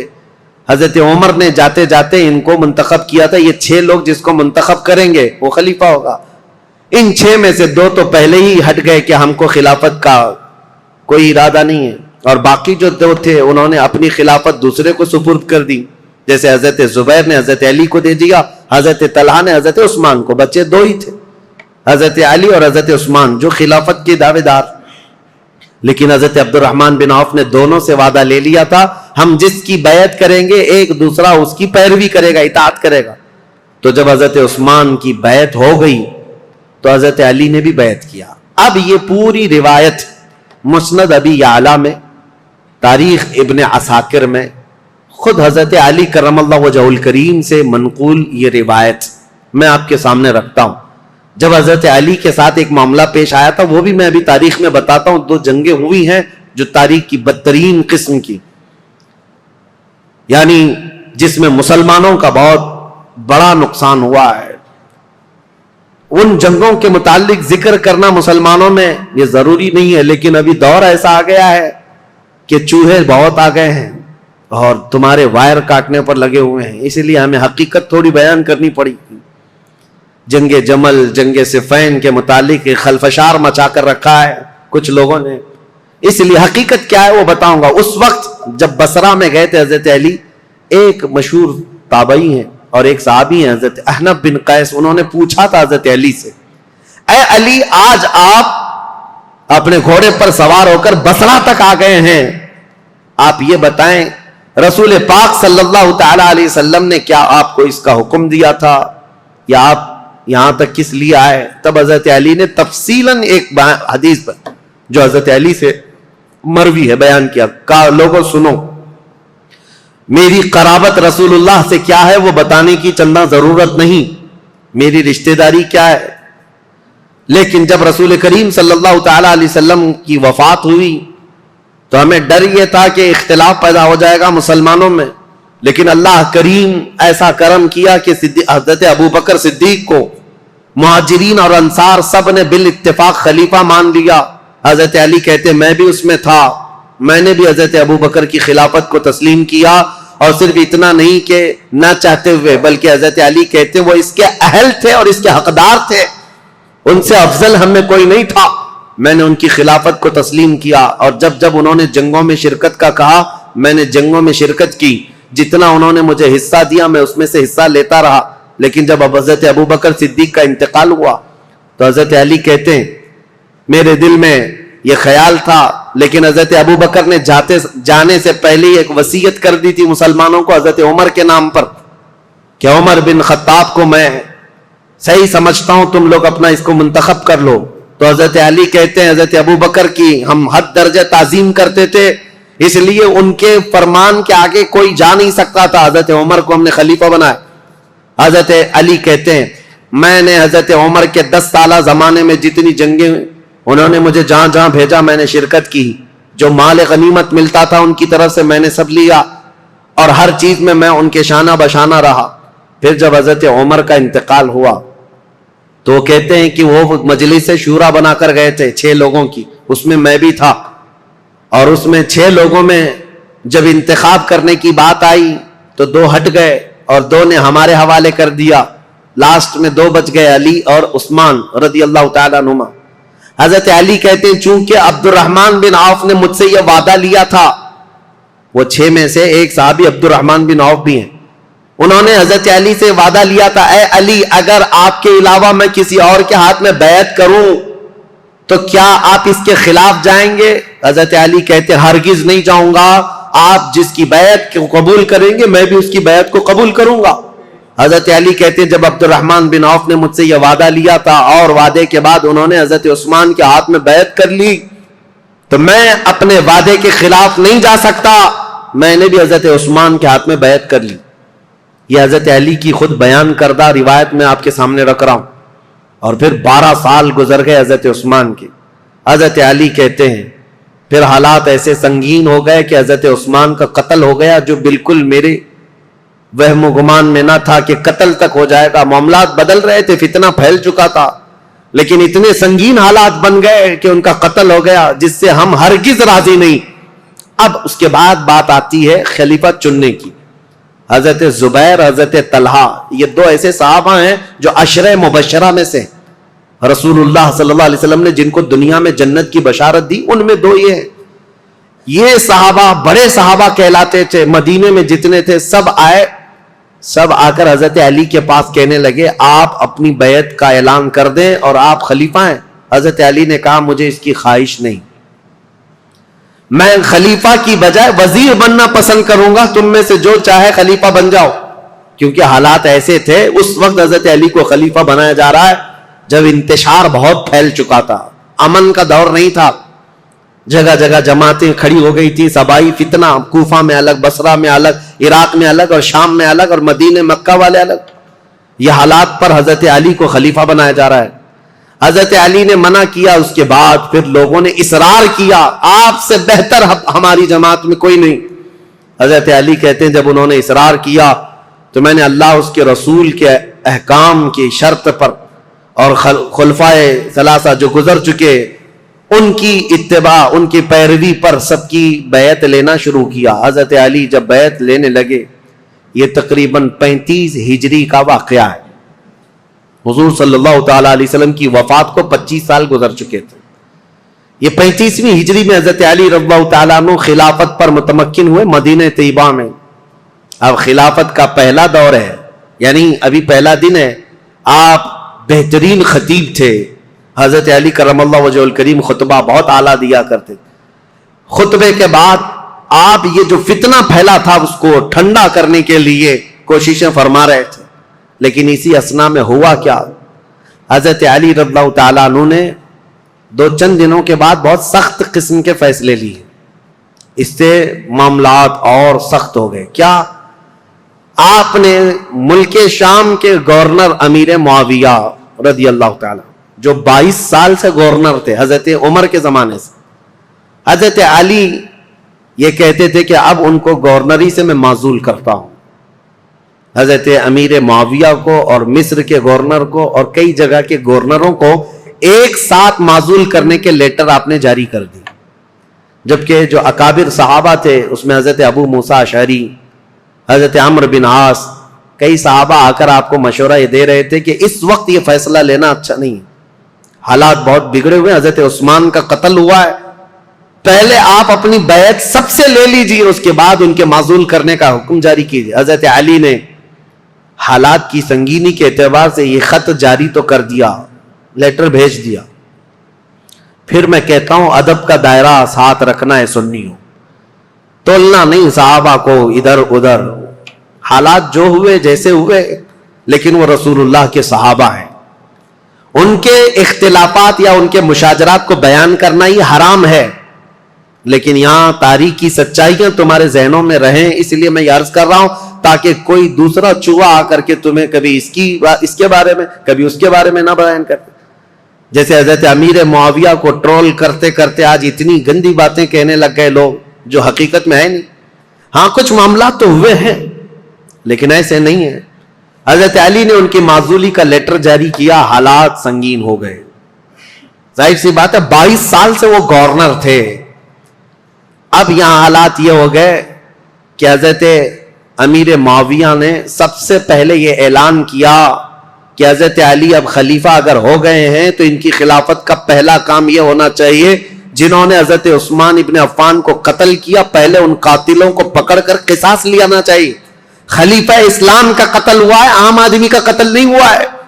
خلیفہ اسلام کو قتل کرنے کا مطلب اسلام کے پلر کو ہلا دینا. حضرت امیر معاویہ شد و مت سے بہت زور شور سے یہ مطالبہ شروع کر دی، اور مطالبے میں بھی اتنا کہ حضرت امیر معاویہ نے مدینے ایک قاصد کو بھیجا اور حالات معلوم کر کے حضرت عثمان کا وہ جبہ منگوایا جس میں ان کی شہادت ہوئی تھی. وہ خون سے تر بتر تھا. حضرت عثمان جس میں شہید ہوئے تھے وہ جبہ موجود تھا، اور ان کی بیوی حضرت نائلہ اس وقت موجود تھی جو حضرت عثمان کے گھر میں ان کی انگلیاں کٹ گئی تھی، بیچ بچاؤ میں یا زخمی ہو گئی تھی. ان کی کٹی ہوئی انگلیاں اور حضرت عثمان کا جبہ حضرت امیر معاویہ نے دمشق ملک شام منگوایا. اب یہ جب چیزیں آئیں تو حضرت امیر معاویہ نے منبر پر رکھ کر کے لوگوں سے کہا خلیفہ اسلام کا بے دردی کے ساتھ قتل ہوا ہے، جبکہ جو وجوہات بتائی جا رہی ہیں وہ بہت چھوٹی ہیں. حضرت عثمان نے غلطی کیا کی تھی، ان کا جرم کیا تھا جس کی وجہ سے یہ قتل ہوئے. اور یہ جبہ جیسی ہی ملک شام میں پہنچا ہنگامہ برپا ہو گیا. تقریباً 60,000 لوگ کھڑے ہو گئے یہ مطالبہ کرنے کے لیے کہ خلیفہ اسلام عثمان بن عفان کے قتل کا قصاص لینا ضروری ہے. جن لوگوں نے قتل کیا ہے خلیفہ اسلام کو، ان کا مطالبہ کرنا اپنی جگہ پر تھا. ظاہر سی بات ہے آج کے دور میں آپ کو بتاؤں، ملک کے پریزیڈنٹ پر کوئی حملہ کر دے یا ملک کے پی ایم پر کوئی حملہ کر دے تو پورے ملک کی عزت کا مسئلہ ہو جاتا ہے. عام چیز نہیں، اسی لیے سیکورٹی بھی بہت رکھی جاتی ہے. اور اگر ہو گیا تو اس کے بعد حالات کیا ہوتے ہیں، جو نیا بیٹھے گا اس کے لیے سب سے پہلا مطالبہ یہی کیا جائے گا جن لوگوں نے ان کا قتل کیا ہے پہلے ان کو پکڑو. یہ مطالبہ ہوتا ہے. ارے میاں پی ایم اور پریزیڈنٹ تو بہت دور کی بات ہے، ہمارے ہاں کوئی عام آدمی بھی مر جائے تو لوگ مطالبہ کرتے ہیں کہ قاتل کو پکڑو، کلر کون ہے اس کو سزا دو. یہ تو مطالبہ ہوتا ہی ہے، پروٹیسٹ ہوتے ہیں. تو حضرت امیر معاویہ کا مطالبہ بہت تیزی سے بڑھتا چلا گیا. اب دیکھیں میں حالات آپ کو سمجھا رہا ہوں. حضرت علی کے ساتھ کیا معاملات تھے؟ جیسے ہی مدینے میں آپ نے باغ ڈور سنبھالی، آپ کے لیے حالات یہ تھے کہ صحیح طریقے سے قاتل کون ہے یہ کسی کو معلوم ہی نہیں تھا، آج تک نہیں معلوم. تو کیونکہ اس گھر میں حضرت عثمان ابن عفان کی بیوی حضرت نائلہ اکیلی تھیں، وہ بہت پردہ دار عورت تھیں. انہوں نے بیان کیا حضرت علی کے سامنے کہ محمد بن ابو بکر چھت سے داخل ہوئے تھے، یہ تو میں نے دیکھا ہے. اور انہوں نے حضرت عثمان کی داڑھی بھی پکڑی تھی، لیکن حضرت عثمان نے ایک جملہ کہا تھا کہ تیرے باپ ابو بکر ہوتے تو یہاں تک تیری حرکت نہ ہو سکتی. یہ سن کر محمد بن ابو بکر چلے گئے اور دروازے پر کھڑے ہو کر وہ رو کر توبہ کرنے لگے. لیکن ان کے ساتھ انجان 2 آدمی بھی آئے تھے، میں انہیں نہیں جانتی ہوں نہ پہچانتی ہوں کون لوگ ہیں. اور اس کے بعد حضرت نائلہ جو حضرت عثمان کی بیوی اس وقت جو موجود تھی وہ کہتی ہیں قتل ہونے کے وقت میں وہاں موجود نہیں تھی، قتل ہو گیا. حضرت علی کے سامنے یہ مقدمہ ہے، بڑا سخت ہے. کسی انجان کو قتل تو نہیں کر سکتے پکڑ کر کے پوری جماعت کو. ظاہر سی بات ہے آپ موب لنچنگ بھی ہو جاتی ہے تو اس پورے موب کو جو ہے نا سزا نہیں دیتے حکومت. پرٹیکولر ایک آدمی کون ہے جو مرڈر کیا ہے اس کو پکڑنا ضروری ہوتا ہے. موب کا جو حملہ ہوتا ہے یہ سب لوگ اس میں شریک ہوتے ہیں. سزائیں چھوٹی چھوٹی ہو سکتی ہیں لیکن مرڈر کا جو جرم ہے وہ سب پر نہیں آتا. اس وقت حضرت علی کے ساتھ یہ معاملہ تھا کہ حقیقت میں قاتل کون ہے یہ نہیں معلوم. تو سیدنا علی بن ابی طالب مدینے کے سارے صحابہ سے کہہ رہے تھے کہ میں بھی حضرت عثمان کے قتل کا قصاص لینا چاہتا ہوں، لیکن قاتل پکڑ کر کے تو لائیں. لوگوں نے کہا یہ مصر کے لوگ تھے، بلوائی تھے، ان سب کو پکڑ کے سزا دیجیے. حضرت علی کہتے ہیں وہ ایسی جماعت سے جن پر میرا قابو نہیں ہے، ابھی ابھی خلیفہ بنے ہیں اور مصر میں نیا اسلام ہے. یہ بلوائی یہ جتنے ہیں وہاں پر ایک فتنہ بھی پیدا ہو چکا تھا، تو وہ جدت پسند لوگ تھے، نئے نئے قسم کے اسلام میں آئے ہوئے تھے. حضرت علی ان مصلحتوں کو دیکھ کر خون عثمان کا بدلہ لینے میں آپ نے فرمایا کہ اس کو بعد میں حالات کے ٹھنڈے ہو جانے کے بعد لیا جائے گا، بس بات اتنی تھی. لیکن غلط فہمی بڑھتی گئی اور یہ غلط فہمی کو ڈالنے والا کون تھا؟ اسی لیے میں نے کل آپ کے سامنے ایک نام بتایا تھا، عبداللہ بن سبا، ایران کا رہنے والا ایک یہودی جو اسلام میں آیا تھا. اس نے اپنا کام شروع کر دیا مدینے میں جا کر اور دیگر جگہ پر ملک شام میں لوگوں کو بھڑکانا شروع کیا. پہلے تو حضرت علی کی حمایت میں بولتا تھا، اب حضرت علی خلافت پہ آئے تو حضرت عثمان کے قتل کا بدلہ لینے کے لیے ابھارنے لگ گیا. اب ہوا یہ کہ حضرت عائشہ صدیقہ رضی اللہ تعالیٰ عنہ، ان کا بھی کردار ہے تاریخ میں، ام المومنین ہے، زبان نہ کھولنا ان کے لیے بھی گستاخی کے لیے، ایمان برباد ہو جائے گا. ام المومنین رسول اللہ صلی اللہ علیہ وسلم کی محبوبہ ہیں، زوجہ ہیں. یہ حج پر گئی ہوئی تھیں اور حج سے واپس آنے کے وقت حضرت عثمان کا قتل ہو گیا تھا اور یہ خبر حضرت عائشہ کو پہنچ گئی. حضرت عائشہ کا مقام تھا صحابہ میں سب میں بھی، کیونکہ ام المومنین سب لوگ احترام کرتے تھے. حضرت عائشہ کے پاس جب یہ خبر پہنچی تو حضرت زبیر اور حضرت طلحہ یہ دونوں حضرت علی کے ہاتھ پر بیعت کر چکے تھے مدینے میں، لیکن حالات جب سنگین ہونے لگے تو یہ مدینہ چھوڑ کر مکہ چلے گئے. کون؟ یہ بڑے 2 صحابہ عشرہ مبشرہ میں. حضرت زبیر حضور صلی اللہ تعالیٰ علیہ وسلم کے یہ بھی بھائی لگتے ہیں، پھوپھی کے بیٹے ہیں، سگی پھوپھی کے بیٹے ہیں حضرت زبیر. جیسے حضرت علی چاچا کے بیٹے ہیں، حضرت زبیر پھوپھی کے بیٹے ہیں. تو حضرت زبیر اور حضرت طلحہ دونوں مکہ چلے گئے اور یہ دونوں جا کر حضرت عائشہ سے ملاقات کیا پردے میں اور ان کو حالات بتائے مدینے میں کیا کیا ہوا، حضرت عثمان کا قتل کیسے ہوا. حضرت عائشہ بہت جلال میں آئی، کہا ہم جانتے ہیں عثمان بن عفان کے اخلاق اور ان کی کردار کو، سارے صحابہ ان کی پاکیزگی کی گواہی دیتے تھے. حضرت عائشہ کہتی ہیں میں وہ دن بھی جانتی ہوں جب رسول اللہ صلی اللہ تعالیٰ علیہ وسلم حجرے میں بیٹھے ہوتے، کئی لوگ آتے حضور اسی طرح لیٹے رہتے، جب عثمان آتے تو حضور اپنی تہبند سے ہی کر لیتے تھے.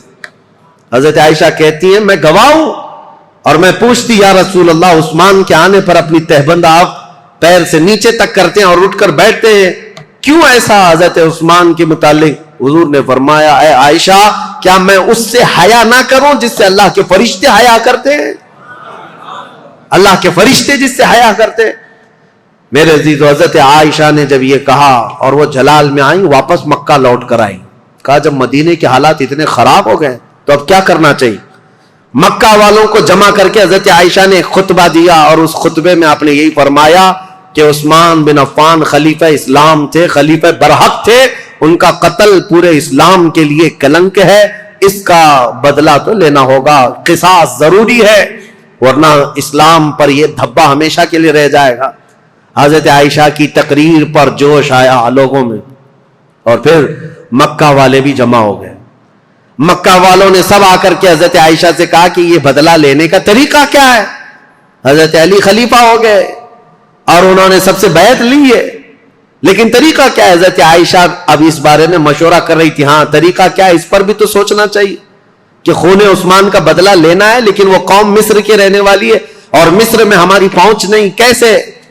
تو اس میں جب صحابہ کی میٹنگیں ہونے لگی مکہ میں، تو اب میں آپ کو بتاؤں، یہاں سے ایک نئی جنگ کی ابتدا ہو گئی۔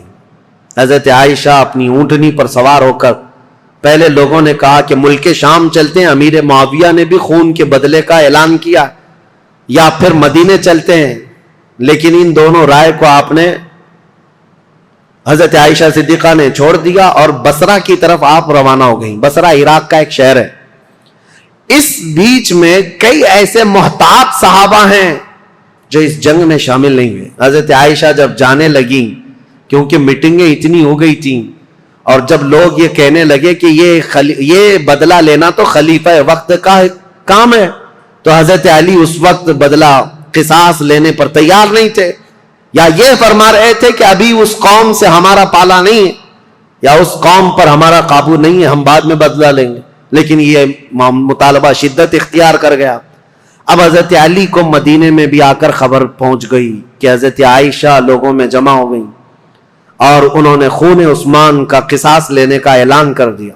اور حضرت علی کو یہ بھی خبر مل گئی کہ امیر معاویہ کو جو ہم نے خط لکھا تھا، حضرت امیر معاویہ نے بدلے میں خط بھیجا جو بالکل خالی تھا، کچھ بھی لکھا ہوا نہیں تھا۔ حضرت علی سمجھ گئے معاملات سنگین ہے، یعنی امیر معاویہ نے وہاں سے اعلان یہ کر دیا ہے کہ پہلے خون عثمان کا بدلہ لیا جائے گا، بعد میں حضرت علی کی بیعت اور خلافت کا معاملہ ہوگا۔ اب یہ بظاہر ٹکراؤ والی صورت ہے، ایک طرف سے مطالبہ ہے شدت سے بدلہ لینے کا، اور ایک طرف حضرت علی مصلحت کو دیکھ رہے تھے، حکمت کو دیکھ رہے تھے۔ اس وقت حضرت علی کہتے ہیں اس خانہ جنگی کو، جس کو کہتے ہیں گرہ یدھ، اپنے اندر چلنے والی جنگ کو اگر خاتمہ نہ کیا جائے تو اس کا بہت بڑا نقصان اٹھانا پڑے گا اور ہمارا شیرازہ منتشر ہو جائے گا۔ حضرت علی مدینے میں لوگوں کو جمع کرتے ہیں، چلو ہم اس معاملے کو ٹھنڈا کریں گے۔ جب سب لوگ جمع ہوئے حضرت علی کے ساتھ، حضرت علی اب کوفہ کی طرف روانہ ہو گئے۔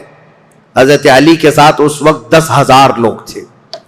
میرے عزیزو، جب 10,000 لوگ ادھر ہیں، حضرت عائشہ کے ساتھ شروع میں 3,000 تھے، پھر راستے میں کئی لوگ شامل ہوئے، وہاں پر بھی 10,000 کی تعداد۔ اب 10,000 کی تعداد جب ہوئی تو اس میں سارے مخلصین نہیں تھے، کئی فتین بھی شامل تھے، ادھر بھی ادھر بھی، سبائی فتنے کے لوگ ادھر بھی تھے ادھر بھی تھے۔ اب حضرت علی رضی اللہ تعالیٰ عنہ یہاں سے نکلے ہیں اور مسلمانوں میں یہ بات پھیل گئی کہ 2 جماعتوں میں جنگ ہونے جا رہی ہے، ایک طرف حضرت عائشہ، ایک طرف حضرت علی۔ یہاں تک کہ روایت میں موجود ہے جب حضرت عائشہ اپنی اونٹنی پر بیٹھ کر کے مکہ سے نکل رہی تھی تو اس دن کو یوم الخیب کہا گیا ہے، یعنی یوم گریہ۔ سارے مکہ والوں نے اس دن اتنا روئے تھے، سارے مکہ والے، جتنا وہ کہتے ہم نے کبھی رویا نہیں، کہ ان کو شدت سے غم تھا کہ آج نوبت یہاں کو پہنچی کہ مسلمانوں کی 2 بڑی جماعتیں ٹکرانے جا رہی ہیں، ایک طرف ام المومنین عائشہ صدیقہ، ایک طرف مولا کائنات علی بن ابی طالب۔ ابھی امیر معاویہ کا معاملہ ہی نہیں آیا۔ حضرت عائشہ چل کر کے گئیں، بصرہ پہنچ گئیں، اس میں حضرت زبیر بھی ہیں، حضرت طلحہ بھی ہیں، 2 بڑے صحابہ ہیں، عشرہ مبشرہ۔ ادھر حضرت علی کے ساتھ جو 10,000 صحابہ ہیں، اس میں حضرت عمار بن یاسر، مقداد بن اسود، بلال حبشی، کئی صحابہ حضرت علی رضی اللہ تعالیٰ عنہ کے ساتھ، حضرت سلمان فارسی، یہ لوگ ہیں۔ نکلے ہیں، جنگ کی نیت تو نہیں تھی، معاملات کو دیکھا جائے گا اور سامنے بیٹھ کر کے کچھ کیا جائے۔ اب حضرت علی کوفہ گئے تو وہاں حضرت ابو موسیٰ اشعری تھے، یہ بھی بڑے صحابی ہیں جنہوں نے بعد میں چل کر صلح کرائی۔ یہ کوفہ والوں میں بیان کر کر کے لوگوں کو یہ کہہ رہے تھے کہ اے لوگوں، اپنا ایمان بچانا، آخرت بچانی ہے، تلواریں اپنی نیام میں رکھو، کوئی اپنے گھر سے نہ نکلے، کوئی ان جنگوں میں شرکت نہ کرے۔ حضرت ابو موسیٰ اشعری تو لوگوں کو منع کر رہے تھے۔ پھر حضرت علی کوفہ پہنچ گئے۔ یہ کوفہ پہنچنے کی وہی تاریخ ہے کہ جب حضرت علی کوفہ پہنچے تو پھر اس کے بعد مدینے دوبارہ تشریف نہیں لائے۔ یہاں سے حضرت علی کی خلافت کا باضابطہ جو دور، کوفہ جو دارالعاصمہ، دارالخلافہ بنا اسلام کا، حضرت علی جب وہاں آئے تو لوگوں کو آپ کی فوج میں شامل کیا گیا۔ حالات سنگین ہو رہے ہیں، طاقت کے بل بوتے، طاقت کے زور، اس کو ٹھنڈا کرنا چاہیے۔ اب اس میں محتاط صحابہ جو تھے ان کی بھی رائے میں بتاتا ہوں۔ حضرت عبداللہ بن عمر ہیں، حضرت عمر بن عاص ہیں، یہ لوگ شریک نہیں ہوئے۔ محمد بن مسلمہ ہیں، یہ لوگ شریک نہیں ہیں۔ احنف بن قیس، یہ بعد میں۔ ان لوگوں سے حضرت علی نے بلا کر کے کہا بھی تھا کہ تمہاری رائے کیا ہے؟ حضرت عمر بن عاص نے کہا کہ میں چل تو پڑوں گا آپ کے ساتھ، لیکن بس اتنی شرط ہے، آپ مجھے وہ تلوار دیں جو تلوار یہ پہچانتی ہو کون سی گردن مسلمان کی کون سی کافر کی، مجھے وہ تلوار دیجیے، کیونکہ جنگ ہو رہی ہے، دو جماعتیں جو دونوں طرف مسلمان ہیں، صحابہ ادھر بھی ہیں، صحابہ ادھر بھی ہیں۔ عمر بن عاص نے کہا میرے پاس ایسی تلوار نہیں جو پہچانتی ہو گردن کس کی ہے، اگر یہ مل گئی تو پھر شریک ہو جاؤں۔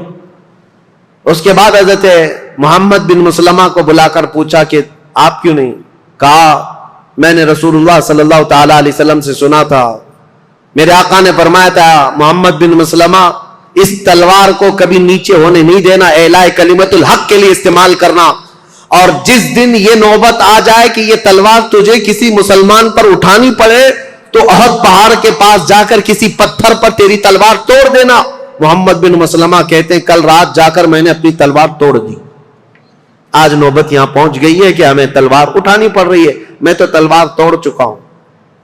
حضرت عبداللہ بن عمر، انہوں نے بھی یہی کہا کہ میں فرق نہیں کر پاؤں گا کہ کون حق پر ہے کون کس پر ہے، اسی لیے میں اس میں شریک نہیں ہوں۔ کچھ محتاط صحابہ ان میں نہیں آئے، لیکن حضرت علی جب سفر پر روانہ ہو، یاد رکھو مسلمانوں، ایمان کی حفاظت اسی میں ہے، دونوں جگہ کا بیلنس برقرار رکھو، ام المومنین کا بھی، مولا کائنات کا بھی، دونوں رسول اللہ کی قرابت دار ہیں، رشتہ دار ہیں۔ حضرت عائشہ صدیقہ جب آئیں تو اب مشورے ہو رہے تھے، میٹنگیں ہو رہی تھی، ان کے خطبے اتنے پر اثر تھے کہ لوگ جمع ہوئے۔ جب وہ بصرہ میں گئی تو 12,000 لوگ جمع ہوئے، کہا کہ نہیں، حق پر ہے، خون عثمان کا بدلہ لینا چاہیے۔ یہ حالات دیکھ کر کے ایک صحابی ایسے جن کا بہت بڑا رول ہے، حضرت قعقاع، یہ آئے، حضرت زبیر، حضرت طلحہ، حضرت عائشہ، ان کے پاس آئے، کہا اچھا یہ میٹنگ بعد میں ہوئی، اس سے پہلے ایک حادثہ ہو گیا تھا، کیا ہے؟ بصرہ میں جیسی حضرت عائشہ پہنچی تو بصرہ کے جو گورنر تھے وہاں پر، تو جو گورنر تھے وہ حضرت علی کی طرف سے تھے، عثمان بن حنیف، انہوں نے کیا کیا کہ راستہ روکنا ہے ان کا، یہ تو لڑنے کے لیے آئے، تو انہوں نے فوراً ہی جنگ شروع کر دی، جبکہ حضرت علی کے آنے کا انتظار کرنا تھا۔ تو عثمان بن حنیف نے لوگوں کو اتار دیا، اور جنگ جیسی خالی راستہ روکنے کے لیے شروع ہوئی تھی، اس میں 700 لوگ مارے گئے بصرہ کے۔ اب ظاہر سی بات ہے جب بصرہ میں اتنا بڑا قتل ہو گیا تو جو 12,000 لوگ تھے ان میں سے 6,000 لوگ پھر گئے، کہا یہ تو اپنے ہی لوگوں کا قتل ہو رہا ہے، یہاں اپنے ہی لوگ مر رہے ہیں۔ تو 6,000 لوگ جب چھوڑ دیے تو حضرت عائشہ کے پاس رات میں حضرت قعقاع آئے، حضرت عائشہ تھی، حضرت زبیر، حضرت طلحہ، یہ تینوں بڑے لوگ بیٹھے تھے۔ حضرت قعقاع آئے اور کہا دیکھیں کیا حالات بدلتے ہوئے یہاں تک نہیں پہنچے، آپ لوگ تو نکلے تھے عثمان بن عفان کے قتل کا بدلہ لینے کے لیے، لیکن مسئلہ یہاں تک پہنچ گیا کہ جو گورنر بصرہ کے ہیں انہوں نے راستہ روکا، اور ان کے راستہ روکنے کی وجہ سے جو جنگ ہوئی اس میں 700 لوگ مارے گئے۔ اب ان 700 لوگوں کے مارے جانے کا بدلہ اب کس سے لیا جائے گا؟ ان کا قصاص کس سے لیا جائے گا؟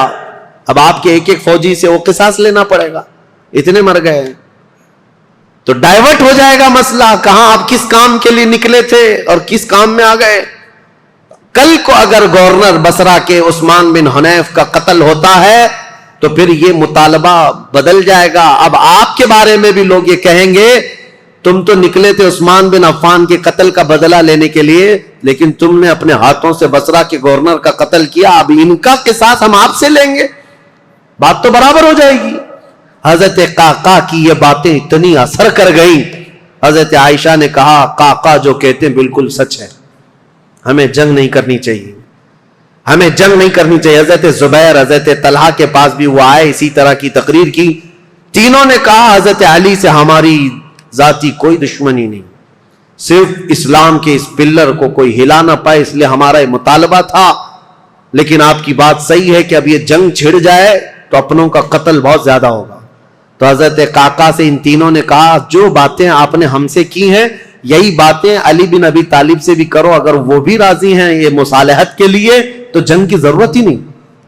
تو حضرت قعقاع سیدھے کوفہ گئے حضرت علی کے پاس, یہی ساری باتیں حضرت علی کے پاس انہوں نے رکھا, کہا ایسے حالات ہیں. حضرت علی نے گرین سگنل دے دیا اور کہا ہم بھی جنگ کے لیے نہیں آئے, قعقاع جو تم باتیں کر رہے ہو ہم بیٹھیں گے, زبیر اور طلحہ میرے بھائی ہیں, ہم مصالحت کے لیے جائیں گے. حضرت علی جب آئے بصرہ تو یہ دونوں جماعتیں, حضرت عائشہ کی جماعت ہے, حضرت علی بن ابی طالب کی. سنو توجہ سے, اب اصل مسئلہ شروع ہوتا ہے. رات کو میٹنگیں ہوئی مصالحت کے لیے, حضرت قعقاع کبھی ادھر گئے کبھی ادھر گئے, دونوں نے رات میں ایگریمنٹ بھی لکھ لیا. حضرت زبیر خود چل کر کے حضرت علی کے پاس آئے, حضرت علی سے گفتگو کرنے سے پہلے ہی حضرت علی نے ان سے پوچھا اے زبیر تمہیں یاد ہے رسول اللہ صلی اللہ علیہ وسلم نے ایک مرتبہ میں بھی تھا اور تم بھی تھے. سنو حضرت علی حدیث سنا رہے, حضرت زبیر کو یاد دلا رہے, کہا میں بھی تھا تم بھی تھے, رسول اللہ نے تم سے یہ نہیں کہا تھا اے زبیر ایک دن تم علی سے لڑو گے اور علی حق پر ہوں گے, ایک دن تم علی سے لڑو گے اور علی حق پر ہوں گے. تو حضرت زبیر نے کہا سچ کہا علی تو نے, میں نے رسول اللہ سے یہ سنا تھا. کہا حضرت زبیر اسی دن وہاں سے کہتے میں لڑنا نہیں چاہتا تم سے, نکل گئے. جیسے ہی حضرت زبیر گئے حضرت طلحہ نے پوچھا ان سے کیا بات ہے. حضرت زبیر نے کہا علی نے مجھے وہ حدیث یاد دلائی جو رسول اللہ نے میری زندگی میں کہا تھا, علی حق پر ہے, علی حق پر ہے. حضرت زبیر چل پڑے تو حضرت طلحہ نے کہا اے زبیر میں بھی اس فعل پر اس کام پر نادم ہوں, شرمندہ ہوں, میں بھی نکل چلتا ہوں. یہ رات کی خبر جو ہو رہی تھی حضرت عائشہ رضی اللہ تعالیٰ عنہ کے پاس پہنچی تھی. حضرت عائشہ کے ساتھ ایک معاملہ ہوا تھا راستے میں, وہ بھی میں تاریخ میں ہے میں آپ کو بتاتا ہوں. جب حضرت عائشہ کی یہ فوج چل رہی تھی مقام حواب ایک جگہ آئی جہاں کتے بھونکنے لگے. حضرت عائشہ نے فوراً اونٹنی کو کھڑا کر دیا اور پوچھا یہ اس جگہ کا نام کیا ہے. لوگوں نے کہا مقام حواب. تو ڈر گئی, کپ کپی آ گئی جسم میں. کہا ماں عائشہ صدیقہ کیا ہوا کیا؟ کہا میں نے رسول اللہ سے ایک حدیث سنی تھی, میرے آقا نے فرمایا اے عائشہ ایک بار تم مسلمانوں کے ساتھ سفر پر ہوگی تو اللہ کی قسم دیتا ہوں اس جماعت میں تم مت جانا جس میں حواب کے کتے بھونکیں گے. حضور سے میں نے یہ سنا تھا حواب کے کتے بھونکیں گے جس جماعت میں, اس جماعت میں جانا مت. حضرت عائشہ نے کہا کہ اگر یہاں حواب کا مقام ہے تو کتے بھونک رہے ہیں اور میں نہیں چاہتی کہ اس جماعت میں ہوں. یہ بصرہ آنے سے پہلے کی بات ہے, لیکن کیا بتائیں جماعت میں فتنہ انگیزی کرنے والے جو سبائی لوگ تھے ان میں 40 لوگ ایسے آئے جنہوں نے اللہ رسول کی قسم اٹھائی, قرآن کی قسم اٹھا کر کہا یہ حواب کا مقام ہے ہی نہیں, حواب ہے نہیں, یہ دوسری جگہ ہے, یہاں کے کتے روز بھونکتے رہتے. حضرت عائشہ کو حلف لے کر کے انہوں نے کہا یہ حواب کا مقام نہیں ہے. تب حضرت عائشہ پھر چل پڑی جبکہ وہ مقام حواب ہی تھا. حضرت عائشہ جب بصرہ پہنچی تو اب حالات جو مصالحت کے ہو رہے تھے, رات کو ایگریمنٹ لکھ دیا گیا, لیکن جیسے ہی یہ سبائی 3 لوگوں کو پتا چلا دونوں جماعتوں میں صلح ہو رہی ہے تو دونوں جماعتوں میں صلح کی بات سن کر یہ سبائی لوگ جتنے جنگ میں شریک تھے سب کے سب بھڑک اٹھے اور کہا ہم یہاں تک صلح کرنے آئے ہیں, ہم تو ایک دوسرے کی گردن مارنے آئے ہیں, اگر یہ بڑے لوگ صلح کر رہے ہیں تو ہم تو نہیں صلح کریں گے. یہ فتنہ اٹھایا گیا اور صبح ہوتے ہی حضرت زبیر جا رہے تھے, اپنا سامان لے کر اس میدان سے نکل رہے تھے، ایک سبائی شخص آیا اور حضرت زبیر کو پیچھے سے نیزہ مار کر شہید کر دیا۔ رسول اللہ صلی اللہ علیہ وسلم کے بھائی، پھپھیرے بھائی، عشرہ مبشرہ میں سے حضرت زبیر جیسے ہی شہید ہوئے، حضرت طلحہ دوڑتے ہوئے آئے کہ ظالم جماعت نے حضرت زبیر کو مار دیا ہے، رسول اللہ کے اس صحابی کا قتل ہوا، یہ پہلا قتل ہوا ہے۔ جیسی حضرت طلحہ ان کی لاش کے پاس دوڑتے ہوئے آئے، ان سبائیوں نے حضرت طلحہ کی بھی گردن مار دی۔ 2 عشرہ مبشرہ میں سے صحابہ تھے، قتل ہو گئے۔ اب ہوا یہ کہ جیسے ہی حضرت زبیر اور حضرت طلحہ شہید ہوئے تو یہ جو جماعت آئی تھی، ان سب میں یہ اعلان ہوا کہ حضرت علی کے ساتھ جو جماعت آئی ہے انہوں نے وعدہ خلافی کی ہے، رات کو صلح کیا اور صبح قتل کیا ہے۔ اس اعتبار سے جنگ شروع ہو گئی۔ ادھر سے جو حضرت عائشہ کے ساتھ لوگ آئے تھے وہ جنگ میں کود پڑے اور ادھر سے جو تھے وہ بھی جنگ میں کود پڑے۔ یہ گھمسان کی جنگ چلتی رہی، اتنی سخت جنگ تھی، اتنی سخت جنگ تھی کہ ایک دن کے اندر 12,000 مسلمان قتل ہوئے۔ بہت سخت قسم کی یہ تاریخ ہے۔ یہ مجھے بتانا اس لیے بھی ضروری ہے کہ کوئی اٹھ پٹانگ تمہارے دلوں میں نہ ڈال دے۔ ہوا کیا تھا حقیقت یہ میں بتا رہا ہوں، لیکن حضرت عائشہ رضی اللہ تعالیٰ عنہ اب بات کرنا چاہ رہی ہیں حضرت علی سے، اور حضرت علی عائشہ سے بات کرنا چاہ رہے ہیں۔ بیچ میں راستہ ایسا جنگ کا گھمسان چھڑا ہوا ہے کہ نہ ایک دوسرے سے بات کرنے کا موقع مل رہا ہے۔ یہاں تک کہ حضرت عائشہ کا اونٹ جس پر وہ بیٹھی ہوئی تھی، اس کا نام ہی جنگ جمل ہے۔ جمل عربی میں اونٹ کو کہتے ہیں، نام ہی جنگ کا جمل رکھ دیا گیا کیونکہ اونٹ پر ایک جھوپڑی لگائی جاتی تھی کجاوا، اس میں حضرت عائشہ بیٹھی ہوئی تھی۔ اس اونٹ پر اتنے حملے کر دیے تھے، اتنے حملے کر دیے ادھر کی جماعت والوں نے کہ حضرت عائشہ کی حفاظت کے لیے جو ادھر موجود تھے وہ عزت قبیلے کے لوگ ان میں صرف اونٹ کی حفاظت کے لیے 700 لوگ قتل ہو گئے تھے۔ ایک گرتا تھا، دوسرا پکڑتا تھا، دوسرا گرتا تھا، تیسرا پکڑتا تھا، لیکن ان جان بازوں نے اونٹ کو گرنے نہیں دیا۔ حضرت علی رضی اللہ تعالیٰ عنہ نے پھر حکمت کے ساتھ فرمایا کہ یہ جنگ ختم ہوگی اس وقت جب یہ اونٹ بیٹھے گا، تو اپنی ایک معتمد جماعت کو جو اہل حق تھے ان کو بھیجا کہ جاؤ تم کسی نہ کسی طرح سے اونٹ کو نیچے پیروں کی طرف سے کچھ زخمی کر دو یا کسی طرح اونٹ بیٹھ جائے۔ وہ گئی ایک جماعت حضرت علی کی طرف سے، جنگ کے لیے نہیں، انہوں نے کسی نہ کسی طرح اونٹ کو بٹھا دیا۔ جیسے ہی اونٹ بیٹھ گیا ام المومنین نیچے آئیں۔ اگر حضرت عائشہ صدیقہ کے ساتھ کچھ بھی ہو جاتا امت میں بہت بڑا فتنہ ہوتا۔ رسول اللہ کی زوجہ کے ساتھ اگر کسی نے ہاتھ بھی لگایا ہوتا اس وقت بڑا مسئلہ ہوتا۔ حضرت علی کے لیے کتنا بڑا چیلنج تھا یہ، ان کی خلافت کے دور کا سب سے بڑا چیلنج ہے۔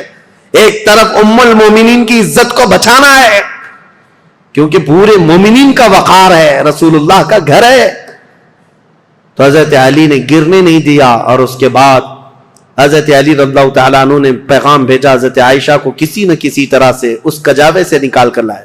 جیسے ہی نکال کر کے لایا گیا ام المومنین رو رہی تھی۔ حضرت علی کرم اللہ وجہہ الکریم وہاں گئے تو ان کی آنکھوں میں بے اختیار آنسو تھے، پھوٹ کر رو رہے تھے کیونکہ جانتے تھے ایک ہی گھر کے ہیں۔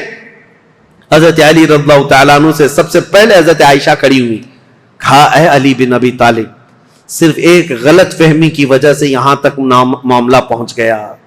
حضرت علی نے کہا ماں عائشہ صدیقہ آپ سچ کہتی ہیں کہ غلط فہمی نے یہاں تک پہنچا دیا۔ دونوں کے وہی جملے تھے، حضرت عائشہ کہتی ہے میں ہرگز نہیں چاہتی تھی کہ خون مسلم بہہ جائے، کسی مسلمان کا قتل ہو جائے، لیکن اتنا بڑا معاملہ پیش آیا۔ دونوں یہ عظیم صحابہ، وہ زوجہ ہیں، یہ صحابی ہیں، داماد ہیں، رونے لگے، اس معاملے پر بہت گریہ وزاری کی۔ اس کے بعد مولا کائنات علی بن ابی طالب بیٹھے ہوئے تھے، ایک شخص آیا حضرت زبیر کے قتل کا پیغام لے کر آیا، کہا حضرت زبیر کو نیزہ مار کر شہید کیا گیا ہے۔ حضرت علی نے کہا سنو رسول اللہ صلی اللہ علیہ وسلم کی حدیث میں اس کو سنا دوں جس نے حضرت زبیر کو قتل کیا۔ میں گواہ ہوں رسول اللہ نے اپنی زندگی میں فرمایا تھا اے علی دیکھنا ایک دن آئے گا میرے اس زبیر کو کچھ لوگ بے گناہ قتل کر دیں گے، اور علی تو اسے بشارت دے دینا کہ وہ شخص اپنی تلوار سمیت ہمیشہ کے لیے دوزخ میں جائے گا۔ حضرت علی نے کہا بشارت ہو تجھ کو ابن صفیہ کا قتل کرنے والے، کیونکہ حضرت زبیر کی ماں کا نام صفیہ تھا جو رسول اللہ کی پھوپھی، ان کے قتل کرنے والے کو حضرت علی نے جہنم کی بشارت دی۔ اور ادھر حضرت علی کی رضی اللہ تعالیٰ عنہ کی جماعت میں جو صحابہ تھے ان میں بھی بہت سارے قتل ہوئے۔ لیکن میرے عزیزوں یہ غلط فہمی شیطان کی طرف سے ڈالی ہوئی سبائی فتنہ کتنا ڈینجر ہے آپ کو میں بتاؤں۔ اسی لیے کفار و مشرکین سے لڑنا آسان ہے، لیکن جماعت میں موجود غداروں سے اور منافقین سے لڑنا بہت بڑا چیلنج ہے، بہت بڑا چیلنج ہے۔ اسی لیے ہمیشہ سترک رہو، ہمیشہ محتاط رہو کہ تم اس دین پر قائم رہو جس پر اللہ اور اللہ کے رسول نے اپنے صحابہ کو چھوڑا ہے۔ اس کے علاوہ کوئی دوسرا راستہ امن والا ہے نہیں۔ یہ جنگ جمل ہے، اس کے بعد دونوں کے درمیان مصالحت ہو گئی، اور پھر حضرت علی رضی اللہ تعالیٰ عنہ کوفہ واپس چلے گئے، حضرت عائشہ صدیقہ رضی اللہ تعالیٰ عنہ واپس مکہ مکرمہ آئیں۔ یہاں تک کہ میں آپ کو بتاؤں حضرت عائشہ جب نکلی تھی تو حضور کی ساری بیویاں، حضور کی ساری ازواج حضرت عائشہ کے ساتھ جا رہی تھی، لیکن جب حضرت عائشہ بصرہ جانے لگی تو حضور کی ساری ازواج وہاں سے نکل پڑی، کوئی ساتھ نہ آئی۔ اب اس معاملے کو میں آپ کے سامنے رکھتا ہوں میرے عزیزو، اے سنیوں۔ پہلی بات تو یہ ہے ہم میں سے کوئی اس لائق نہیں کہ ان دو جماعتوں میں کسی ایک کو کے لیے فیصلہ کر سکے۔ کیا آپ میں سے کسی کی اہلیت ہے؟ کوئی اس لائق ہے کہ کبھی حضرت علی کے بارے میں فیصلہ دے یا حضرت عائشہ کے بارے میں فیصلہ دے؟ جب تمہیں پتا ہے میری حیثیت ہے نہیں، ارے ماں باپ لڑ جائیں تو بچے کی یہ حیثیت نہیں ہوتی کہ وہ ماں باپ میں فیصلہ کرے، وہ تو امت کے ان کبار لوگوں کی بات ہے جو رسول اللہ کی شرف صحابیت حاصل کیے ہوئے ہیں۔ پہلی بات اپنی زبان کو لگام دینا، یہ ہوا تھا تو یہاں ایسا نہیں ہونا تھا، وہاں ایسا نہیں ہونا تھا، یہ کوئی گھر کا حادثہ نہیں ہے، کسی گلی محلے کا حادثہ نہیں ہے۔ یہ دو جماعتیں صحابہ کی، دونوں جماعتیں جن کے متعلق قرآن کی آیتیں ہیں رضی اللہ عنہم ورضوا عنہ، اللہ ان سے راضی ہوا اور وہ اللہ سے راضی ہیں۔ وَكُلًّا وَعَدَ اللَّهُ الْحُسْنَى 27 پارے کی آیت ہے، اللہ نے فرمایا ان سب سے اللہ نے جنت کا وعدہ فرمایا، جنت کا وعدہ فرمایا۔ غلط فہمی سے ہونے والی یہ جنگ اگرچہ کئی مسلمانوں کا قتل ہوا، لیکن اس پر اللہ کریم کی بارگاہ میں فیصلہ ہوگا، اور رب العالمین احکم الحاکمین یوم قیامت یہ فیصلہ فرمائے گا۔ اور اسی لیے اے لوگوں اپنی زبانیں دراز کر کے خود فیصلہ دے کر کہیں تم اپنے ایمان کو خراب مت کر لینا، کہیں اپنی آخرت کو خراب مت کر لینا۔ اب آئندہ سے میں آپ کو بتاؤں جنگ جمل اور اسی طرح کے حضرت امیر معاویہ کے ساتھ ایک جنگ ہو گئی، جنگ صفین۔ اس کو تذکرے کی ضرورت نہیں، لیکن حقیقت میں وہاں پر بھی یہی غلط فہمی ہوئی تھی۔ حضرت امیر معاویہ چونکہ اعلان کر چکے تھے خون عثمان کا بدلہ لینا ہے، وہ بھی ملک شام سے آئے اور ایک جگہ پر حضرت علی رضی اللہ تعالیٰ عنہ کی فوج اور ان سے ٹکرا ہوا، اس میں بھی جنگ ہوئی، لیکن دو صحابہ کو حکم بنایا گیا، ایک حضرت عمر بن عاص اور ایک حضرت ابو موسیٰ اشعری۔ حضرت ابو موسیٰ اشعری حضرت علی کی طرف سے تھے، حضرت عمر بن عاص امیر معاویہ کی طرف سے تھے۔ سارے دونوں جماعتوں نے ان دونوں کو حکم بنایا اور کہا یہ جو فیصلہ کریں گے اس پر دونوں جماعتیں راضی ہوں گی۔ حضرت عمر بن عاص اور حضرت ابو موسیٰ اشعری نے دونوں نے آپس میں بات چیت کر کے ایک صلح نامہ بنایا، ایگریمنٹ بنایا، کیا کیا ہوگا آگے، کس کس طرح سے معاملات طے کیے جائیں گے، اس پر دونوں جانبین کی دستخط ہوئی۔ حضرت امیر معاویہ بھی ملک شام چلے گئے، حضرت علی بھی کوفہ آ گئے، جنگ نہیں ہوئی، یہ جنگ صفین، اس میں صلح ہوئی ہے، لیکن سبائی فتنہ یہاں پر بھی کام کر گیا۔ انہوں نے ایک نئی جماعت کھڑی کر دی، خارجیوں کی جماعت، انہوں نے یہ کہا علی نے بھی کفر کیا ہے، امیر معاویہ نے بھی کفر کیا ہے، دونوں کے بارے میں کہا۔ کیوں؟ کہا دونوں نے حکم بنایا، اپنا فیصل بنایا، اور حکم صرف اللہ ہے، حکم صرف اللہ ہے، لا حکم الا للہ آیت پڑھتے تھے اور کہتے تھے قرآن میں تو ہے اللہ ہی حکم ہے، اللہ کے علاوہ کوئی حکم نہیں۔ حضرت علی نے اس کے متعلق یہ فرمایا تھا کلمۃ حق ارید بها الباطل، کلمہ تو حق ہے جو کہہ رہے ہیں لیکن اس سے معنی باطل مراد لے رہے ہیں۔ جیسے آج بھی بہت ساری جماعتیں ہیں آیتوں کو کس پر فٹ کر دیتے ہیں، مشرکین پر اتری ہوئی، مشرکین کے لیے اتری ہوئی آیتیں وہ مومنین پر فٹ کر دیتے ہیں۔ خارجی ایک جماعت تیار ہوئی جو حضرت امیر معاویہ کی بھی دشمن، حضرت علی کی بھی دشمن۔ ان لوگوں نے یہ فتنہ اٹھایا کہ یہ دونوں جماعتیں کافر ہو گئی، ہم اپنی جماعت لے کر الگ ہوتے ہیں۔ اور یہ جماعت یہ پھر نہیں بنی شیعہ حضرات کے بعد ایک خارجی جماعت. اور یہ جب کافر خود ہو گئے، ظاہر سی بات ہے رسول اللہ کے 2 صحابہ کو کافر کہنا خود کافر ہونا ہے. یہ جماعت نکلی، حضرت علی نے ان سے بھی مقابلہ کیا مقام نہروان میں. اور جتنے خارجی تھے یہ اتنے سخت ہو گئے تھے کہ جو بھی مسلمان گزرتا تھا اس کا پورا مال لوٹتے تھے اور اس کو جلا دیتے تھے.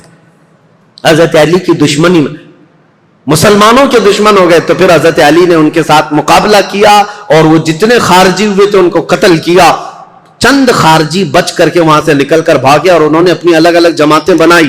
اب شدت بدلہ لینے کی شدت انتقام اتنا گھر کر گیا خارجیوں میں کہ 3 خارجی لوگ ایسے ہوئے میٹنگ کیا اور انہوں نے کہا دیکھو یہ روز روز کی جنگوں سے پریشان ہیں. یہ 3 بڑے لوگ جو ہیں علی بن ابی طالب، عمرو بن عاص، امیر معاویہ، ان تینوں کو قتل کر دیتے معاملہ ہی ختم ہو جائے گا.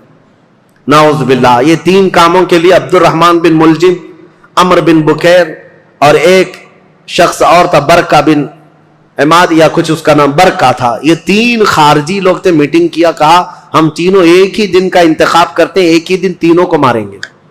3 بڑے صحابہ کو، حضرت علی کو، حضرت عمرو بن عاص کو، حضرت امیر معاویہ کو. ان تینوں نے، حتیٰ کہ یہ جو عبد الرحمن بن ملجم ہے اس نے شادی کی، یہ عاشق تھا ایک عورت کا، اور اس نے شادی میں اپنی عورت کے مہر میں یہ رکھا تھا کہ 12,000 دینار مہر میں دوں گا اور علی بن ابی طالب کی گردن مہر میں دوں گا. قتل مہر میں رکھا تھا. اس قدر دشمنی کوٹ کوٹ کر بھری ہوئی تھی. اور ان تینوں نے ایک تاریخ متعین کی، رمضان المبارکہ کی. 17 رمضان کو تینوں اپنے اپنے علاقوں میں گئے. حضرت علی کوفہ میں تھے، حضرت عمرو بن عاص یہ مدینے میں یا دوسرے علاقے میں تھے، حضرت امیر معاویہ ملک شام میں تھے. تینوں پھیل گئے اپنے اپنے ان منصوبوں کو لے کر. اور حضرت امیر معاویہ، حضرت عمرو بن عاص کے لیے جو لوگ گئے تھے، ایک برکہ اور ایک جو حضرت عمرو بن عاص کو قتل کرنے والا تھا، یہ تینوں بکیر، عمرو بن بکیر، یہ دونوں جو ہے اپنی پلاننگ میں فیل ہوئے. لیکن عبد الرحمن بن ملجم یہ تلوار کو زہر میں بجھا کر کے کوفہ میں روز انتقام کی آگ میں بھڑکتا رہا. اور حضرت علی رضی اللہ تعالیٰ عنہ ایک رات سوئے ہیں اور خواب میں رسول اللہ صلی اللہ علیہ وسلم کو دیکھا، جیسے حضرت عثمان اپنی شہادت کے دن ایک دن پہلے دیکھے. حضرت علی رضی اللہ تعالیٰ عنہ نے خواب میں رسول اللہ سے عرض کیا، یا رسول اللہ میری امت نے مجھے ٹھیس پہنچا، آپ کی امت کے کچھ لوگوں نے مجھے ٹھیس پہنچائی. رسول کریم صلی اللہ تعالیٰ علیہ وسلم نے فرمایا، اے علی تم کل کھڑے ہو جانا، ان قریب وہ پوری قوم ہلاک ہوگی جس نے تجھے ٹھیس پہنچائی. رسول کریم صلی اللہ تعالیٰ علیہ وسلم نے فرمایا، اور ان کی زندگی میں ہی یہ حضور نے فرمایا تھا، علی جو جماعت تم سے نفرت کرے گی وہ جہنم میں جائے گی. حضور نے تو منافق کی علامت بھی بتائے، جس کو علی سے بغض ہوگا وہ مومن نہیں منافق ہوگا، زندگی میں فرمایا تھا. تو حضرت علی نے خواب دیکھا، صبح حضرت حسن کو اٹھایا بستر سے، امام حسین کو اٹھایا، کوفہ میں تھے، کہا کہ چلو فجر کی نماز کے لیے جا رہے تھے. اور حضرت علی کی عادت تھی فجر کی نماز کے لیے لوگوں کو جگاتے تھے، ہر گھر سے آواز دیتے تھے زور سے. حضرت حسن اور حضرت حسین کو اٹھایا اور کہا میں نے خواب میں رسول اللہ کو دیکھا ہے، اور رسول پاک صلی اللہ تعالیٰ علیہ وسلم نے مجھ سے یہ فرمایا، وعدہ فرمایا. اور اس کے بعد یہ کہتے ہوئے حضرت علی محراب کی طرف بڑھ رہے تھے سارے لوگوں کو. یہ عبد الرحمن بن ملجم نے حضرت علی کرم اللہ وجہہ الکریم کے چہرے پر وار کیا، اور وہ تلوار سے حضرت علی رضی اللہ تعالیٰ عنہ کے انجانے میں چہرے سے ایسا گھاؤ بیٹھا کہ ایک ایک بات دیگرے کئی حملے کیے نماز پر جانے والے کے لیے. اور اسی وقت حضرت علی رضی اللہ تعالیٰ عنہ کے جسم میں زہر بھی سرایت کر گیا. چہرے سے لے کر حضرت علی رضی اللہ تعالیٰ عنہ کے کندھے تک زخم آیا تھا. آپ زمین پر آ گئے تو آپ کو سارے لوگوں نے اٹھایا. یہ فجر کا وقت تھا، 17 رمضان المبارک کی تاریخ تھی. مولا کائنات علی مرتضیٰ رضی اللہ تعالیٰ عنہ کو گھر لایا گیا تو آپ جام شہادت نوش فرما گئے. اس حیدر کرار فاتح خیبر کی شہادت ہو گئی 17 رمضان کو. مارنے والا قاتل عبد الرحمن بن ملجم اس کو پکڑ کر کے لوگوں نے ٹکڑے کر دیے تھے اور اس کے ٹکڑے جلا دیے گئے تھے. خارجی تھا، لیکن میرے عزیزوں مولا کرم اللہ وجہ الکریم علی بن ابی طالب کے قتل کے ساتھ ہی اسلام کا تاریخ کا ایک دروازہ بند ہو گیا. یہ ایک ایسا دور تھا جہاں پر خلافت راشدہ ختم ہو گئی. خلفائے راشدین جو 4 ہیں، اور بعض نے حضرت حسن بن ابی طالب کو بھی خلفائے راشدین میں شمار کیا. اب میں یہاں تاریخ کو روک دیتا ہوں اور عرض کرتا ہوں، میرے آقا نے فرمایا تھا کہ میرے بعد 30 سال خلافت ہوگی. الخلافت بعدی 30 ثم الملوک. 30 سال میرے بعد خلافت ہوگی اور اس کے بعد بادشاہت آ جائے گی. اب حساب کرو، سیدنا ابو بکر صدیق کا زمانہ 2.5 سال کا، 2 سال کچھ مہینے. حضرت عمر فاروق رضی اللہ تعالیٰ عنہ کا زمانہ 10 سال، کتنے ہوئے؟ 12.5 سال. حضرت عثمان بن عفان رضی اللہ تعالیٰ عنہ کا زمانہ 12 سال، کتنے ہوئے؟ 24.5 سال. حضرت علی بن ابی طالب رضی اللہ تعالیٰ عنہ کی خلافت کا کل زمانہ 5 سال کچھ مہینے تھا. کتنے ہوئے؟ 29 سال. 6 مہینے بچے تھے جس میں حضرت امام حسن خلیفہ ہوئے تھے. اسی لیے بہت سارے مفسرین محدثین یہ کہتے ہیں وہ بھی خلفائے راشدین میں شامل ہیں. 6 مہینے کے بعد انہوں نے خلافت امیر معاویہ کو دے دی تھی. لیکن خلافت کا دروازہ یہاں پر جو راشدہ ہے، خلافت راشدہ بند ہو گیا. خلفائے راشدین کا وہ سنہرا دور ختم ہو گیا. عزیزان گرامی، اسلام کی تاریخ کی وہ سچائیاں ہیں جو ہر جوان کو سننا چاہیے. 17 رمضان کو کوفہ والے کہتے ہیں بدلیاں ایسی چھا گئی تھیں، لگتا تھا کہ لوگ تو لوگ ہیں، آسمان بھی رو پڑا ہے علی بن ابی طالب کی شہادت میں. حضرت علی کرم اللہ وجہہ الکریم کا جسد خاکی لایا گیا. امام حسن نے نماز جنازہ پڑھائی، امام حسین نے غسل دیا تھا، اور آپ کو کوفہ شہر کے اسی مسجد کے کنارے دفن کیا گیا تھا. بعض روایات میں ہے آپ کے جسد مبارکہ کو لوگوں سے چھپا کر کے رکھا گیا تھا، کیونکہ خارجی جو جماعت تھی وہ اتنے شدید قسم کی نفرت کر رہے تھے کہ کہیں قبر کو اندھیرے میں کھود کر توہین نہ کریں، بے حرمتی نہ کریں. مولا کائنات علی مرتضیٰ رضی اللہ تعالیٰ عنہ کی قبر مبارکہ کو چھپایا گیا تھا. لیکن بہت ساری روایتیں بتاتی ہیں مقام نجف اشرف جو کوفہ کا حصہ تھا جہاں مولا علی کو دفن کیا گیا، آج بھی امیر المومنین کا دروازہ بڑی شان کے ساتھ کھلا نظر آتا ہے. اور ان کی تربت انور پر جب جھنڈا لہراتا ہے تو میرے عزیزوں، کئی مرتبہ نجف جانے کا موقع ملا، کئی مرتبہ عراق گیا. جب بھی اس لہراتے ہوئے جھنڈے کو دیکھتا ہوں تو خیبر یاد آ جاتا ہے. مولا کائنات کی وہ تلوار کی شکلیں لٹکائی گئی ہیں. اگرچہ شیعہ لوگوں کی وہاں پر حکومت ہے، لیکن حیدر کرار کے دربار میں جاتے ہیں تو دل ہچکونے لینے لگتا ہے اور بدن میں کپکپی آتی ہے. اس دربار میں آئے ہیں جس نے خیبر کے پھاٹک کو ایک ہاتھ سے اکھاڑ کر پھینکا تھا، جس نے اسلام کی تاریخ میں ایک نیا دروازہ کھولا تھا، جس کو رسول اللہ نے اپنی وفات کے وقت تک پسند کیا تھا. آپ کو پتا ہے پیدا ہوئے علی، حضرت علی جس دن پیدا ہوئے رسول اللہ نے اپنا لعاب پاک ان کو چٹایا تھا. روایات یہ ہے حضرت علی نے آنکھیں کھولی نہیں تھی، سب سے پہلے آنکھیں کھولی تو دیکھا تو چہرے رسول کو دیکھا تھا. رسول کریم صلی اللہ تعالی علیہ وسلم کے گھر میں پرورش پائے، اپنے باپ کے گھر میں نہیں، رسول اللہ کے گھر میں. جب رسول اللہ نے اسلام کی دعوت دی، سب سے پہلے اسلام لانے والے علی بن ابی طالب تھے. جنگوں میں ہر جگہ شریک، بدر میں بڑھ کر مقابلہ کرنے والے. احد میں حضرت علی کے جسم پر 18 زخم ایسے تھے جن ہر زخم سے خون رستا تھا. صحابہ کہتے ہیں ہم کہتے تھے علی کو کہ زخموں کی پٹی کر لو، لیکن وہ دوڑے جاتے تھے کہ میں رسول اللہ کو دیکھ لوں. میدان جنگ میں اس طرح ثابت قدم رہنے والے. ایک مرتبہ لوگوں نے کہا حضرت علی ان کے پنڈلی میں ایک تیر ایسا چبھ گیا تھا کہ نکالتے تو گوشت نکل آ جاتا تھا، آپ نکالنے نہیں دے رہے تھے. لوگوں نے کہا علی بن ابی طالب کی اس پنڈلی سے تیر اس وقت نکالو جب یہ نماز پڑھنے کے لیے چلے جائیں، اس لیے کہ نماز میں ایسے ماہ ہو جاتے تھے دنیا و ما فیہا سے بے خبر، دنیا میں ہو کیا رہا ہے، کیونکہ وہ اپنے خالق کائنات کے رب کے حضور سجدہ کرتے. جو لوگوں نے یہ کہا حضرت علی جیسی نماز کے لیے رکعت باندھے، ان کی پنڈلی سے یہ تیر کھینچ کر نکالا گیا، اس تیر کے ساتھ گوشت بھی نکل کر کے آ گیا، لیکن ان کی نماز نہیں ٹوٹی. نماز مکمل کیا، سلام پھیرنے کے بعد لوگوں سے پوچھا کس نے میری پنڈلی سے تیر نکالا اور کس وقت نکالا مجھے تو خبر ہی نہ ہوئی۔ وہ حیدر کرار کی نماز تھی۔ رسول اللہ کے ساتھ ہر گھڑی رہنے والے حضور صلی اللہ تعالی علیہ وسلم نے اپنی عزیز لخت جگر فاطمہ الزہرا کے لیے کسی کو منتخب کیا تھا، وہ علی بن ابی طالب کو منتخب کیا تھا۔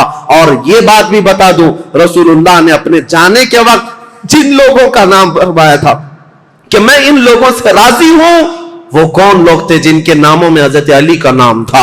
حضور نے فرمایا میں ان سے راضی ہوں۔ وفات کے وقت بھی رسول اللہ ان سے راضی تھے، اور حضور صلی اللہ تعالی علیہ وسلم کے پردہ کرنے کے بعد جو سعادت حاصل ہوئی حضرت علی کو، حضور صلی اللہ تعالی علیہ وسلم کا کفن حضرت علی نے باندھا تھا، تجہیز و تکفین آپ نے فرمائی تھی، اور رسول کریم صلی اللہ تعالی علیہ وسلم کو آخری مرتبہ قبر انور میں جو اتارا گیا ہے، اس قبر میں اترنے والے بھی علی بن ابی طالب تھے۔ یہ فضائل، یہ کمالات بے شمار ہیں۔ مولا علی کرم اللہ وجہہ الکریم ان سارے فضائل و کمالات کو لے کر 17 رمضان المبارکہ کو یہ سورج غروب ہو گیا اور دنیا میں اندھیرا چھا گیا، فتنوں کا ایک نیا دور کھلا، اور پھر ایسے فتنے کہ آج تک تھم نہ سکے اور قیامت تک رک نہ سکیں گے۔ مولا علی شیر خدا، ان کی تربت پر کروڑوں سلام، ان کی تربت انور پر لاکھوں انوار و تجلیات رب کی اترے۔ عزیزان گرامی وقار، بات صرف اتنی کہوں گا، یہ چاروں خلفائے راشدین ہر ایک کا اپنے دور میں ایک ایک کمال ہے، اور ایسا کمال ہے کہ یہ چاروں خلفائے راشدین کی تاریخ اگر میں ایک جملے میں عرض کروں تو بات صرف اتنی ہے، اسلام تیری نبض نہ ڈوبے گی حشر تک، اسلام تیری نبض نہ ڈوبے گی حشر تک، تیری رگوں میں رواں خون ہے 4 یار کا،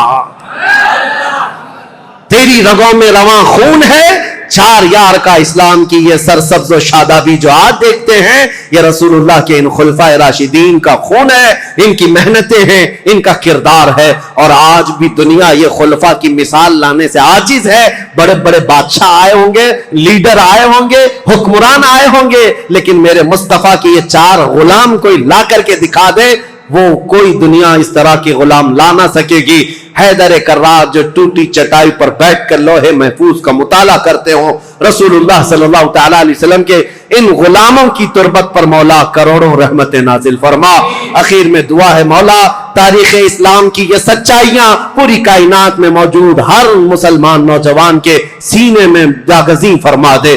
اے اللہ، ہم تیرے دربار میں صدیق اکبر کی صداقت کا صدقہ مانگتے ہیں، فاروق اعظم کی عدالت کا حصہ مانگتے ہیں، عثمان غنی کی سخاوت کا جز مانگتے ہیں، مولا حیدر کرار کی شجاعت کا ٹکڑا مانگتے ہیں۔ مولا ان خلفائے راشدین کے کچھ حصے صدقے میں ہمیں عطا فرما، اور قیامت تک آنے والی ہماری نسلوں کو ان صحابہ کی غلامی میں زندگی عطا فرما۔ رسول اللہ صلی اللہ علیہ وسلم کے قدموں میں زندگی عطا کر، اور ان کے جلوں میں موت عطا فرما۔ مولا جب قیامت کے دن اٹھائے تو بدکاروں کے ساتھ نہ ہو، مولا ہمارا حشر رسول اللہ کے ان صحابہ کے ساتھ عطا فرما۔ وآخر دعوانا الحمدللہ رب العالمین۔